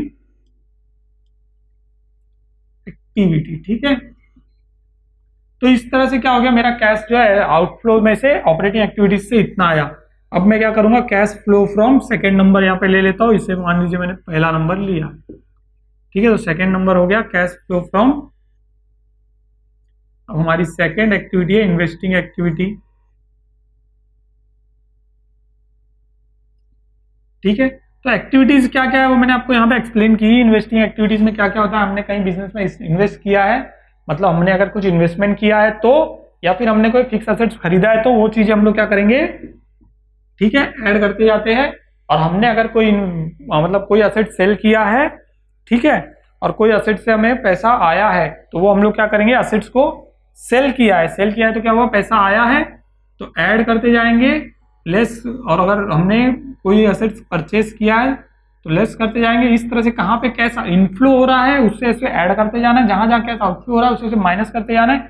और इस तरह से तो ये सारी जो इन्वेस्टिंग एक्टिविटीज रहेगी उसमें अगर हमें पैसा आ रहा है तो हमें ऐड करना है, जा रहा है तो लेस करना है। तो उसके बाद हमें मिलेगा यहाँ पर एक कैश बैलेंस मिलेगा जो net cash flow from investing activity होगा, ठीक है। फ्रॉम इन्वेस्टिंग एक्टिविटी, यहां पर हम लोग ऐड ऑन कर सकते हैं, कुछ चीजें लेस करेंगे, जिस तरह से होगा उसके हिसाब से net cash flow from investing activity मुझे यहाँ पे मिलेगा। तो यहाँ पे मुझे मिलेगा एक amount, that is net cash flow from investing activity. ये है ऑपरेटिंग एक्टिविटी से, ये इन्वेस्टिंग एक्टिविटी से। इसके बाद फाइनली आता है financing activity. So cash flow from financing activity, जहां पर हम लोग डिविडेंड पे कर रहे हैं, कभी हम लोग शेयर्स इश्यू कर रहे हैं, कभी कुछ कर रहे हैं, तो जहां पर भी कैश इनफ्लो हो रहा है ऐड करते जाना है, जहां पर कैश आउटफ्लो हो रहा है माइनस करते जाना है। और इस तरह से जो अमाउंटिंग फिगर बाहर मिलेगा वो हो जाएगा net cash flow from financing activity, ठीक है। सो फाइनेंसिंग एक्टिविटी से मुझे क्या हो गया, इतना पैसा मिला है, इस तरह से बताते हैं हम। अब यहां पर हमें क्या हो जाएगा, टोटल कैश फ्लो मिल जाता है एक यहां पर फाइनली, वो कैसे मिलेगा। सो टोटल कैश फ्लो मुझे मिलेगा ये सारे कैश को ऐड करने पे जो भी अमाउंटिंग फिगर मुझे यहां आ रहा है, इसमें से मैं क्या करता हूं, लेस करता हूं ओपनिंग कैश बैलेंस, मतलब कैश बैलेंस जो है ओपनिंग वाला उसे मैं यहां पे क्या करूंगा, लेस कर दूंगा। तो मुझे यहां पर एक फाइनल फिगर मिलता है, that is my cash in hand. तो ये मेरा कैश इन हैंड होता है क्लोजिंग बैलेंस जो बैलेंस शीट में दिखता है।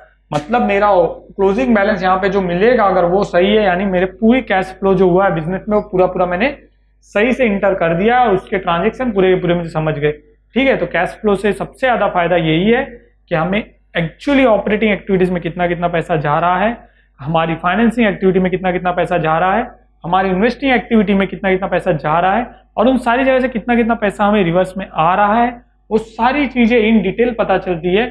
और क्या हमारा कैश इनफ्लो और कैश आउटफ्लो मैच कर रहा है, मतलब हमारे कैश में क्या हमने कहीं असेट्स में ज्यादा पैसे तो नहीं लगा दिए, किस असेट्स में कम पैसे तो नहीं लगा दिए, सारी चीजें इन डिटेल हमें पता चलती है जब हम लोग कैश फ्लो स्टेटमेंट करते। तो इस तरह से ये 3 इंपॉर्टेंट टूल है जहां से हम लोग करते हैं फाइनेंशियल स्टेटमेंट को एनालिसिस। अब आता है एक बहुत ज्यादा ही इंपॉर्टेंट रेशियोज जिसे कहते हैं, जिसमें क्या होता है कि हम दी हुई जो इन्फॉर्मेशन है उसे किसी अलग फॉर्मेट में नहीं ले जाकर at the same time same information को एज इट इज यूज करके कैसे कैलकुलेशन कर सकते हैं वो हम लोग देखते हैं आगे, ठीक है। सो गाइस, अभी तक हमने जो देखे जो टूल्स थे एनालिसिस ऑफ फाइनेंशियल स्टेटमेंट के, उसमें क्या होता था, मिनिमम 2 या 2 से ज़्यादा साल की इन्फॉर्मेशन को लेकर ही उसको एनालिसिस कर पा रहे थे। ये जो है वो आउटसाइड टूल है जिसे मैथमेटिकल टूल कहा जाता है, और मैथमेटिकल टूल है रेशियो एनालिसिस, जिसमें क्या होता है हम सेम ईयर की, प्रेजेंट ईयर की, जो करंट ईयर हमारा चल रहा है उसकी बेस इंफॉर्मेशन को लेके उस इंफॉर्मेशन के बेस पे क्या हो सकता है एनालिसिस कर सकते हैं, और उस एनालिसिस से हमें ये पता चलता है कि क्या हमारे बिजनेस की प्रॉफिटेबिलिटी अच्छी है, क्या हमारे बिजनेस की ग्रोथ अच्छी है, क्या हमारे बिजनेस की सॉल्वेंसी अच्छी है, क्या हमारे बिजनेस का परसेंटेज ऑफ ग्रोस प्रॉफिट है, क्या हमारे बिजनेस का percentage of gross net profit है, क्या क्या हमारे करंट असेट्स और करंट लायबिलिटीज की पोजीशन है, कितने हमारे क्विक असेट्स क्विक लायबिलिटी है, हमारे बिजनेस का आरओआई क्या है, ROI it's return on investment की अगर कोई भी बिजनेसमैन, कोई शेयर होल्डर मेरे बिजनेस में अगर पैसा लगाएगा या फिर मैंने जो पैसे लगाए उससे मुझे कितना रिटर्न मिल रहा है, मेरे बिजनेस का कैपिटल एम्प्लॉयड क्या है कि मैंने जो पैसे मेरे फंसा के रखे हैं उससे मुझे कितना रिटर्न मिल रहा है, इन डिटेल ये सारी चीजें आपको सिर्फ मिल जाएगी किससे, रेशियो एनालिसिस से। Ratio analysis is nothing but the mathematical calculation part जिसमें क्या होता है हम 2 या 2 से ज्यादा आइटम को कंपैरिजन कर सकते हैं for the same year, for the 1 year, जिससे प्रॉफिटेबिलिटी, सॉल्वेंसी, ग्रोथ, ये सारी चीजों के लिए क्या हेल्पफुल है। अब रेशियो है क्या और रेशियोज का कैलकुलेशन का फॉर्मूलेस क्या है वो देखते हैं। तो सबसे पहले जैसे मैं रेशियो ले लेता हूं यहां पर, सो रेशियो 3 डिफरेंट अलग अलग पार्ट में डिवाइड है। पहला पार्ट है जिसमें रेशियो है सिर्फ बैलेंस शीट से रिलेटेड, जहां पर सिर्फ बैलेंस शीट यूज होगा तो इन्हें कहते हैं balance sheet ratio. So ratio 3 different parts में डिवाइड है। सो बैलेंस शीट रेशियो है पहला। दूसरा है इनकम स्टेटमेंट रेशियो, ठीक है, जिन्हें प्रॉफिटेबिलिटी रेशियो भी कहा जाता है, क्योंकि इनकम स्टेटमेंट इज पूरा किससे रिलेटेड है, प्रॉफिट से रिलेटेड है। सो इनकम स्टेटमेंट रेशियो है, balance sheet ratio, income statement, that is the combined ratio. Last one is combined, से आपको पता चलता है जहां पर क्या होता है हमें न सिर्फ बैलेंस शीट की इंफॉर्मेशन लगेगी बट इनकम स्टेटमेंट की भी इंफॉर्मेशन लगेगी। इसे मिक्स रेशियो भी कहा जाता है, ठीक है, मिक्स रेशियो। सो गाइस क्या होगा जब हमारे पास सिर्फ बैलेंस शीट की इंफॉर्मेशन और रेशियो निकालने के लिए बोला गया तो हम लोग क्या करेंगे, सिर्फ बैलेंस शीट के रेशियो निकाल सकते हैं। और हमें अगर सिर्फ balance sheet ratio find out करने के लिए बोला गया तो हम क्या करेंगे, बैलेंस शीट जो हमें ऑलरेडी दी गई है उसी को सिर्फ वर्टिकल फॉर्मेट में कन्वर्ट करेंगे, इनकम स्टेटमेंट को नहीं करेंगे। लेकिन जब हमें इनकम स्टेटमेंट के लिए बोला गया, बैलेंस शीट के लिए नहीं बोला गया, तो हम लोग क्या करेंगे, सिर्फ इनकम स्टेटमेंट को वर्टिकल फॉर्मेट में कन्वर्ट करेंगे। लेकिन कभी कभी क्या होता है हमें कंबाइंड रेशियो दिए जाएंगे, तो ऐसी सिचुएशन में क्या करना है, हमें vertical income statement plus vertical balance sheet दोनों बनाने होंगे। कंबाइंड रेशियो में दोनों की इंफॉर्मेशन यूज होती है। अब देखते हैं बैलेंस शीट में कौन से रेशियो है, ठीक है। तो सबसे पहले बैलेंस शीट में 2 डिफरेंट रेशियो है। Very first is current ratio, ठीक है, current ratio, and second one is quick ratio. Quick ratio आपको क्विक वर्ड से ही पता चलेगा, जिसे लिक्विड रेशियो भी कहा जाता है। सो मैं यहां मेंशन कर दूं liquid ratio. So guys what is current ratio, तो हमने देखा वर्किंग कैपिटल, बैलेंस शीट में हमने देखा था वर्किंग कैपिटल पार्ट आता है, यहां पर current assets and current liabilities आते थे, ठीक है। सो जो current assets and current liabilities है वो यहां पर यूज होते हैं करंट रेशियो के अंदर। तो करंट रेशियो का फॉर्मूला भी बिल्कुल वैसा ही है, फॉर्मूला में यहीं पर लिखते जाओ आपके बेसिक अंडरस्टैंडिंग और इजी होने के लिए। सो इसका फॉर्मूला है current assets divide by current liabilities into 100, ठीक है। जहां पे हम लोग क्या कर रहे हैं, 2 आइटम्स का कंपैरिजन कर रहे हैं। वो 2 आइटम कौन से हैं, करंट असेट्स है और करंट लायबिलिटीज है। तो मेरी करंट असेट्स और मेरी करंट लायबिलिटीज के बीच का एक रेशियो मैं निकालूंगा, जिससे मुझे पता चलेगा कि इन दोनों के बीच में कितना गैप है। तो एक आइडियल जो लिक्विडिटी बताया जाता है करंट रेशियो के लिए, जो आइडियल एक पोजीशन बताई जाती है, दैट इज 2:1, ठीक है। अब 2:1 का मतलब ये है कि अगर मेरे पास 100 रुपए की अगर करंट लायबिलिटी है तो 200 रुपए के करंट असेट्स होने चाहिए, तो ही मेरा बिजनेस जो है वो आइडियल पोजीशन में है और मैं इसको इजीली रन कर सकता हूँ लॉन्ग टर्म के लिए। तो करंट असेट्स और करंट लायबिलिटीज के बीच का रेशियो क्या होना चाहिए, 2:1 होना चाहिए, तो ही आपका बिजनेस क्या है, प्रॉफिटेबल है। कभी कभी सब में आपको कमेंट करने के लिए बताया जाता है कि रेशियो फाइंड आउट करो एंड कमेंट करो। सो आप जब रेशियो फाइंड आउट करोगे, आपका अगर रेशियो 2:1 या उससे ज्यादा है तो आप बोलोगे business is in good position, और अगर उससे कम है तो आप बोलोगे इस बिजनेस का मतलब हम बिजनेस का मोस्टली आइडियल रेशियो क्या होना चाहिए, 2:1 होना चाहिए, लेकिन इस बिजनेस का क्या है, कम है। तो क्या करूंगा मैं, इस बिजनेस को इस तरह से, मतलब इसका रेशियो कम है तो ये बिजनेस क्या है, अच्छी पोजीशन में नहीं है। अब आया quick ratio. So guys current ratio आपको जैसे मैंने बताया, current assets and current liabilities, वैसे ही सेम क्विक रेशियो है, जिसे लिक्विड रेशियो भी कहा जाता है। क्विक रेशियो में quick assets divide by quick liability, इस तरह से इसका फॉर्मूला है, ठीक है। Quick assets divide by quick liabilities इन 200, और इसका जो है आइडियल रेशियो जो हमें बताया गया इसका, दैट इज 1:1, मतलब 1 के बराबर 1, यानी क्विक एसेट जितने हैं उतनी क्विक लायबिलिटी रहनी चाहिए, उससे ज्यादा लायबिलिटीज नहीं रहनी चाहिए। एसेट्स उससे ज्यादा रहेंगे तो चलेगा। जैसे यहाँ करंट एसेट्स और करंट लायबिलिटीज थे, तो लायबिलिटीज जो है वो 1 ही रहनी चाहिए, तो करंट एसेट्स जो है वो 2 से 4 हो जाए तो हमें नुकसान नहीं और अच्छी पोजीशन बताई जाएगी, क्योंकि एसेट्स ज्यादा है। यहाँ पर भी एसेट्स क्या है, 1:1, मतलब एसेट्स और लायबिलिटीज क्विक जो है वो दोनों बराबर होने चाहिए। अगर वो कम हो गई, लायबिलिटीज जो है वो ज्यादा हो गई और एसेट्स कम है, तो इसका मतलब हमारे बिजनेस जो है वो डेंजर पोजीशन में है, ठीक है। सो इस तरह से ये रेशियो हो गए बैलेंस शीट के। बैलेंस शीट में सिर्फ 2 रेशियो है, first one is current ratio, second one is quick ratio. अब देखते हैं इनकम स्टेटमेंट से क्या क्या रेशियो बनते हैं। ये बहुत सिंपल है, इनकम स्टेटमेंट का पार्ट देखिए, ऐसे यहाँ नीचे ले लेता हूँ, ठीक है। सो इनकम स्टेटमेंट में क्या क्या रेशियो बनते हैं, तो इनकम स्टेटमेंट में 4 डिफरेंट रेशियो है, ठीक है। सो लेट्स सी कौन से है। सबसे पहला आता है gross profit ratio, number 1, gross profit ratio. Gross profit stands for GP, GP जिसे कहते हैं शॉर्ट में, सो जीपी रेशियो भी कहा जाता है इसे, ग्रॉस प्रॉफिट रेशियो। अब यहां पर देखिए, मैंने जैसे आपको पहले भी बताया है, हम लोगों ने क्या किया था, जैसे अभी कॉमन साइज किया था तो सेल्स को बेस लिया था। तो इनकम स्टेटमेंट से रिलेटेड कोई भी अगर रेशियो हम लोग कर रहे हैं तो उसमें बेस क्या होता है, सेल्स होता है। मतलब डिवाइड में आप जब इंटर देखोगे तो डिनोमिनेटर में आपको क्या मिलेगा, हमेशा सेल्स। तो डिनोमिनेटर में आपको सेल्स लेना है, ठीक है। अब देखते हैं डिनोमिनेटर में जब सेल्स ले रहे हो तो आपको क्या मिलेगा। सो वेरी सिंपल, डिनोमिनेटर में सेल्स लेना है और अपर में क्या लेना है, ऊपर में आपको लेना है ग्रॉस प्रॉफिट। जब आप ग्रॉस प्रॉफिट रेशियो निकाल रहे ग्रॉस प्रॉफिट लेना है। अब रेशियो सारे जो है परसेंटेज में होते हैं मोस्ट ऑफ द टाइम। यहाँ पे जब आप इसको रेशियो में कैलकुलेटिव कर रहे तो आपको क्या करना है, ये परसेंटेज हटा देना है, और अगर आप परसेंटेज में निकाल रहे हो तो आपको इंटू 100 कर देना है। जैसे ये रेशियो में क्या करूंगा, परसेंटेज में निकालूंगा। इनकम स्टेटमेंट के सारे रेशियो परसेंटेज में निकाले जाते हैं, ठीक है। और यहाँ पे रेशियो में निकाले जाते हैं, तो इनमें स्पेसिफिक बताया गया कि आइडियली ये होने चाहिए। अब देखते हैं ग्रॉस प्रॉफिट रेशियो में, तो फॉर्मूला जैसे मैंने आपको बताया कि gross profit divide by net sales into 100, ठीक है, इजी हो गया। बेस में हमेशा सेल्स रहेंगे, इनकम स्टेटमेंट का भी रेशियो तो बेस में सेल्स रहेंगे, ऊपर में क्या है ग्रॉस प्रॉफिट रेशियो, तो ग्रॉस प्रॉफिट है। अब गाइस आपको समझ में तो आ ही गया होगा क्या हो गया। अब देखिए नेक्स्ट जो होगा वो होगा नेट प्रॉफिट रेशियो। तब आप बोलोगे ऊपर नेट प्रॉफिट और डिवाइड में आप बोलोगे सेल्स। तो क्या ये सही है? ऑब्वियसली सही है। लेकिन नेट प्रॉफिट में क्या होता है, कभी कभी आपको दो अलग अलग निकालने होते हैं, net profit before tax, net profit after tax. उसका शॉर्ट फॉर्म मैंने आपको बैलेंस शीट के टाइम बताया था, net profit before tax divide by sales, sales is net sales into 100, और साथ में आपको नेट प्रॉफिट आफ्टर टैक्स, अगर टैक्स भी दिया है सम के अंदर तो इस तरह से दो रेशियो निकालने हो जाते हैं। कभी कभी आपको नेट प्रॉफिट रेशियो आप जब निकालोगे, एक होगा net profit before tax divide by net sales into 100, और एक होगा net profit after tax divide by sales into 100। अब इन रेशियोज के फायदा क्या है वो मैं आपको बता दूं। इससे क्या होगा, मुझे ग्रॉस प्रॉफिट परसेंटेज पता चल जाएगा, मेरा ग्रॉस प्रॉफिट सेल्स से कितने परसेंटेज है, मतलब मेरे सेल्स का कितना परसेंट मेरा ग्रॉस प्रॉफिट है। इसमें मुझे पता चलता है कि मेरे सेल्स का कितना परसेंट मेरा नेट प्रॉफिट है। इसके बाद आता है ऑपरेटिंग प्रॉफिट रेशियो, तीसरा जो है वो operating profit ratio.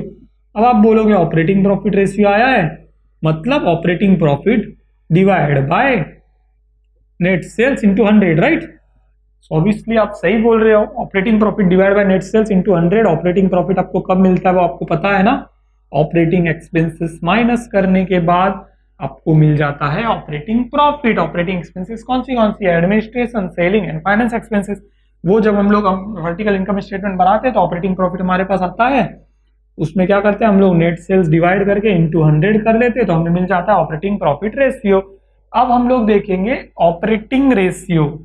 So guys यहां तक क्या हो रहा था, प्रॉफिट निकाल रहे थे, gross profit, net profit, operating profit, इनमें क्या होता है सेल्स डिवाइड में, तो सेल्स डिवाइड में अभी भी रहेगा, लेकिन ऑपरेटिंग रेशियो का मतलब है कि ऑपरेट करने के लिए बिजनेस में क्या क्या चीजें हैं, मतलब मेरी जो एक्सपेंसेस है, ठीक है, ऑपरेटिंग रेशियो में मेरी जो एक्सपेंसेस है वो एक्सपेंसेस मेरे सेल्स के कितने परसेंटेज है ये हम लोग कैलकुलेट करते हैं। अब एक्सपेंसेस क्या क्या होती है जो बिजनेस ऑपरेशन से रिलेटेड होती है। सो गाइस अभी तक देखिए मैंने जो भी यहाँ पे इनकम स्टेटमेंट के रेशियो देखे, gross profit ratio, net profit ratio, operating profit, तो ये सिर्फ प्रॉफिट रिलेटेड रेशियो थे। तो हम लोग क्या करते थे, profit divide by net sales into 100। अभी भी हम लोग इनकम स्टेटमेंट रेशियो में डिवाइड बाय तो सेल्स ही करेंगे, लेकिन अब जो आगे रेशियो है दैट इज ऑपरेटिंग रेशियो, यानी कि हमारी बिजनेस में ऑपरेट करने के लिए क्या क्या पैसे लग रहे हैं, सिर्फ उसे ऑपरेट करने के लिए क्या क्या पैसे लग रहे हैं। ऑपरेटिंग रेशियो में हम लोग ये देखेंगे कि सिर्फ उसे ऑपरेट करने के लिए क्या क्या पैसे लग रहे हैं। तो हमारे ऑपरेट करने के लिए, ऑपरेशंस के लिए क्या क्या पैसे लगते हैं। सबसे पहले मैन्युफैक्चरिंग ट्रेडिंग अकाउंट की जो इन्फॉर्मेशन लेते हैं हम लोग उसको क्या बोलते हैं, कॉस्ट ऑफ गुड्स सोल्ड। और उसके बाद क्या एक्सपेंसेस लगते हैं, ऑपरेटिंग एक्सपेंसेस। यही दो एक्सपेंसेस थी हमें लगते हैं। तो इसका रेशियो बन जाता है COGS, यानी cost of goods sold plus operating expenses,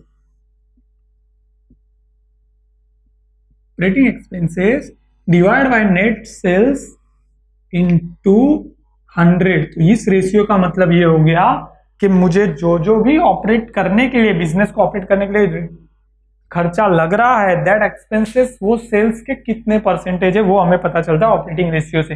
तो इस तरह से नेट प्रॉफिट इनकम स्टेटमेंट में 4 रेशियो है, उन 4 रेशियो को इजी अंडरस्टैंडिंग फॉर्मूलेज है। इसके भी फॉर्मूले वेरी इजी, हम लोगों को समझ में आ गए ना। Current assets divide by current liabilities 2:1 होना चाहिए आइडियल रेशियो। अब आते हैं combined ratio. Combined ratio 2 different ratio है कंबाइंड रेशियो के अंदर, जहां पे इंफॉर्मेशन यूज होगी इनकम स्टेटमेंट की भी, साथ में ही बैलेंस शीट की। तो सबसे पहला रेशियो है return on capital employed, return on capital employed. अब गाइस एम्प्लॉयड वर्ड से कैपिटल एम्प्लॉयड वर्ड जब आया, कैपिटल एम्प्लॉयड मतलब जो पैसा मैंने लगाया है। सो जो पैसा मैंने लगाया उसके ऊपर मुझे कितना रिटर्न मिल रहा है, that is my first ratio in combined ratio. तो कितना पैसा रिटर्न मिल रहा है वो कैसे पता चलेगा, तो वो पता चलेगा मुझे प्रॉफिट से। मैंने जितना पैसा लगाया उसके सामने मुझे कितना प्रॉफिट हो रहा है, वो है मेरा रिटर्न ऑन कैपिटल एम्प्लॉयड। इसका फॉर्मूला हो जाता है नेट प्रॉफिट बिफोर टैक्स, जो हमें कैलकुलेशन करने पे इनकम स्टेटमेंट में मिलता है, right. Net profit before tax and interest. अगर कुछ इंटरेस्ट अमाउंट हमने पहले ऐड किया है तो वो भी यहां माइनस करना है, divide by net profit before tax और इंटरेस्ट। इंटरेस्ट भी नहीं, क्योंकि इंटरेस्ट जो है वो बिजनेस रिलेटेड पार्ट नहीं होता, वो इंटरेस्ट जो है लोन के ऊपर दिया जाता है, किसी और चीज के ऊपर दिया जाता है, ठीक है। तो net profit before tax and interest divide by capital employed. ठीक है, कैपिटल एम्प्लॉयड मतलब जो पैसा मैंने पूरा लगाया, यानी जो बिजनेस में कैपिटल एम्प्लॉयड हमें बैलेंस शीट से मिलता है, नेट प्रॉफिट बिफोर टैक्स ये इनकम स्टेटमेंट से मिलता है। तो कैपिटल एम्प्लॉयड मतलब टोटल सोर्सेज ऑफ फंड या एप्लीकेशन ऑफ फंड का अमाउंट इनटू 100। तो मैंने इतना पैसा लगाया, उसके बदले मुझे इतना प्रॉफिट मिल रहा है, जो कि टैक्स और इंटरेस्ट को छोड़ के। तो ये यहाँ पे जो परसेंटेज मिलता है उसका यूज क्या होता है, कैपिटल एम्प्लॉयड जो मैंने पैसा लगाया उसके ऊपर मुझे कितना इंटरेस्ट मिल रहा है। इसके बाद होता है रिटर्न ऑन इन्वेस्टमेंट, जिसे ROI कहते हैं, बहुत ही फेमस है ये फॉर्मूला। रिटर्न ऑन इन्वेस्टमेंट, अगर कोई भी चीज में आपने पैसा लगाया है तो उसको आप कैलकुलेट करना है कि वहां से आपको कितना पैसा रिटर्न मिल रहा है, तो वो आप कैलकुलेट कर सकते हो on the basis of investment. आपने जो पैसा on the basis of investment amount, तो यहां पर बिजनेस में जो आप इन्वेस्टमेंट करते हो वो आपका होता है कैपिटल, जो आपने कैपिटल लगाया है बिजनेस में, राइट, ठीक है। तो उसके बेस पे करते हैं, ठीक है। So return on capital employed and return on investment. So investment में आपने क्या किया है, net profit before tax. Net profit before tax मतलब टैक्स के पहले नेट प्रॉफिट कितना है जो कि आपको इनकम स्टेटमेंट से मिलता है, डिवाइडेड बाय आपने जो पैसा लगाया है, that is capital employed into 100। मतलब जो पैसा मैंने लगाया वो मेरा इन्वेस्टमेंट है, उसके बेस पे मैंने क्या किया, नेट प्रॉफिट बिफोर टैक्स निकाला। तो मेरा पैसा जो मैंने इन्वेस्ट किया उसके ऊपर मुझे कितना रिटर्न मिल रहा है, दैट इज ये। बट यहां पर भी कैपिटल एम्प्लॉयड, सो गाइस यहां पर कैपिटल एम्प्लॉयड नहीं होगा, यहां पर होगा नेट सेल्स, क्योंकि मैं अपना जो पैसा लगाया हुआ है उसके ऊपर रिटर्न देख रहा हूं, रिटर्न ऑन कैपिटल एम्प्लॉयड के ऊपर जो देख रहा हूं। तो रिटर्न ऑन कैपिटल एम्प्लॉयड के ऊपर मतलब मेरे सेल्स के ऊपर मुझे कितना प्रॉफिट हो रहा है, सो दैट इज यहाँ पर आ गया, और यहाँ पर आ गया रिटर्न ऑन इन्वेस्टमेंट, जहां पर net profit before tax divide by capital employed into 100 है। ठीक है, ठीक है। तो ये देखिए, जहां पर मैंने ये देखा, हमने क्या किया, बैलेंस शीट रेशियोज देख लिए, हमने इनकम स्टेटमेंट रेशियो देखी, जहां पे डिनोमिनेटर में हमेशा सेल्स ही था, हमने कंबाइंड रेशियो देखी है, कंबाइंड रेशियो में क्या था, हमेशा कैपिटल एम्प्लॉयड है डिनोमिनेटर में। तो इस तरह से आप इजीली याद कर सकते हो कि आपको फॉर्मूले इजीली याद हो, यहां पर कैपिटल एम्प्लॉयड है, यहां पर भी डिनोमिनेटर में कैपिटल एम्प्लॉयड है, तो इस तरह से कैपिटल एम्प्लॉयड ही आपको रहेगा। तो हमने इस चैप्टर में क्या क्या देखा, एनालिसिस ऑफ फाइनेंशियल स्टेटमेंट की ऑब्जेक्टिव्स क्या है, उसकी जरूरत क्या है एनालिसिस करने की, क्या क्या लिमिटेशंस होते हैं, कौन से टूल्स है, जहां पर हमने देखा था comparative statement, comparative analysis statement, common size statement, cash flow statement. हमने देखा कि उन सारी स्टेटमेंट को एनालिसिस करने के लिए जो भी 3 मैंने नाम लिए, comparative and common size and cash flow, उसको एनालिसिस करने के लिए क्या चाहिए था, हमें बैलेंस शीट को वर्टिकल में और इनकम स्टेटमेंट जो है प्रॉफिट एंड लॉस अकाउंट उसको वर्टिकल में कन्वर्ट करना था। तो वो भी हमने देखा कि इस चैप्टर में किस तरह से हम करते हैं। उसके बाद very important part that is mathematical formulas, जिसमें रेशियो कैलकुलेशन किस तरह से किया जाता है, जो कि बहुत इंपॉर्टेंट होता है इंटरव्यू के लिए भी। तो वो हमने देखा कि उसमें क्या क्या फॉर्मूलेज है और किस तरह से उससे यूज किया जाता है। ठीक है, सो गाइस आपको मेरा वीडियो पसंद आया तो लाइक करें, चैनल को सब्सक्राइब करें, अपने दोस्तों के साथ ज्यादा से ज्यादा शेयर करें, कमेंट करके हमें बताया कि आपको मेरा वीडियो कैसा लगा। साथ में आप अपने दोस्तों के साथ शेयर करें, और चैनल से रिलेटेड ज्यादा जानकारी पाने के लिए, इस सब्जेक्ट से रिलेटेड ज्यादा जानकारी पाने के लिए आप हमारा ऐप डाउनलोड कर सकते हैं, डिजिटल ईरा ऐप, जिसकी लिंक आपको डिस्क्रिप्शन में दी गई है। Thanks for watching.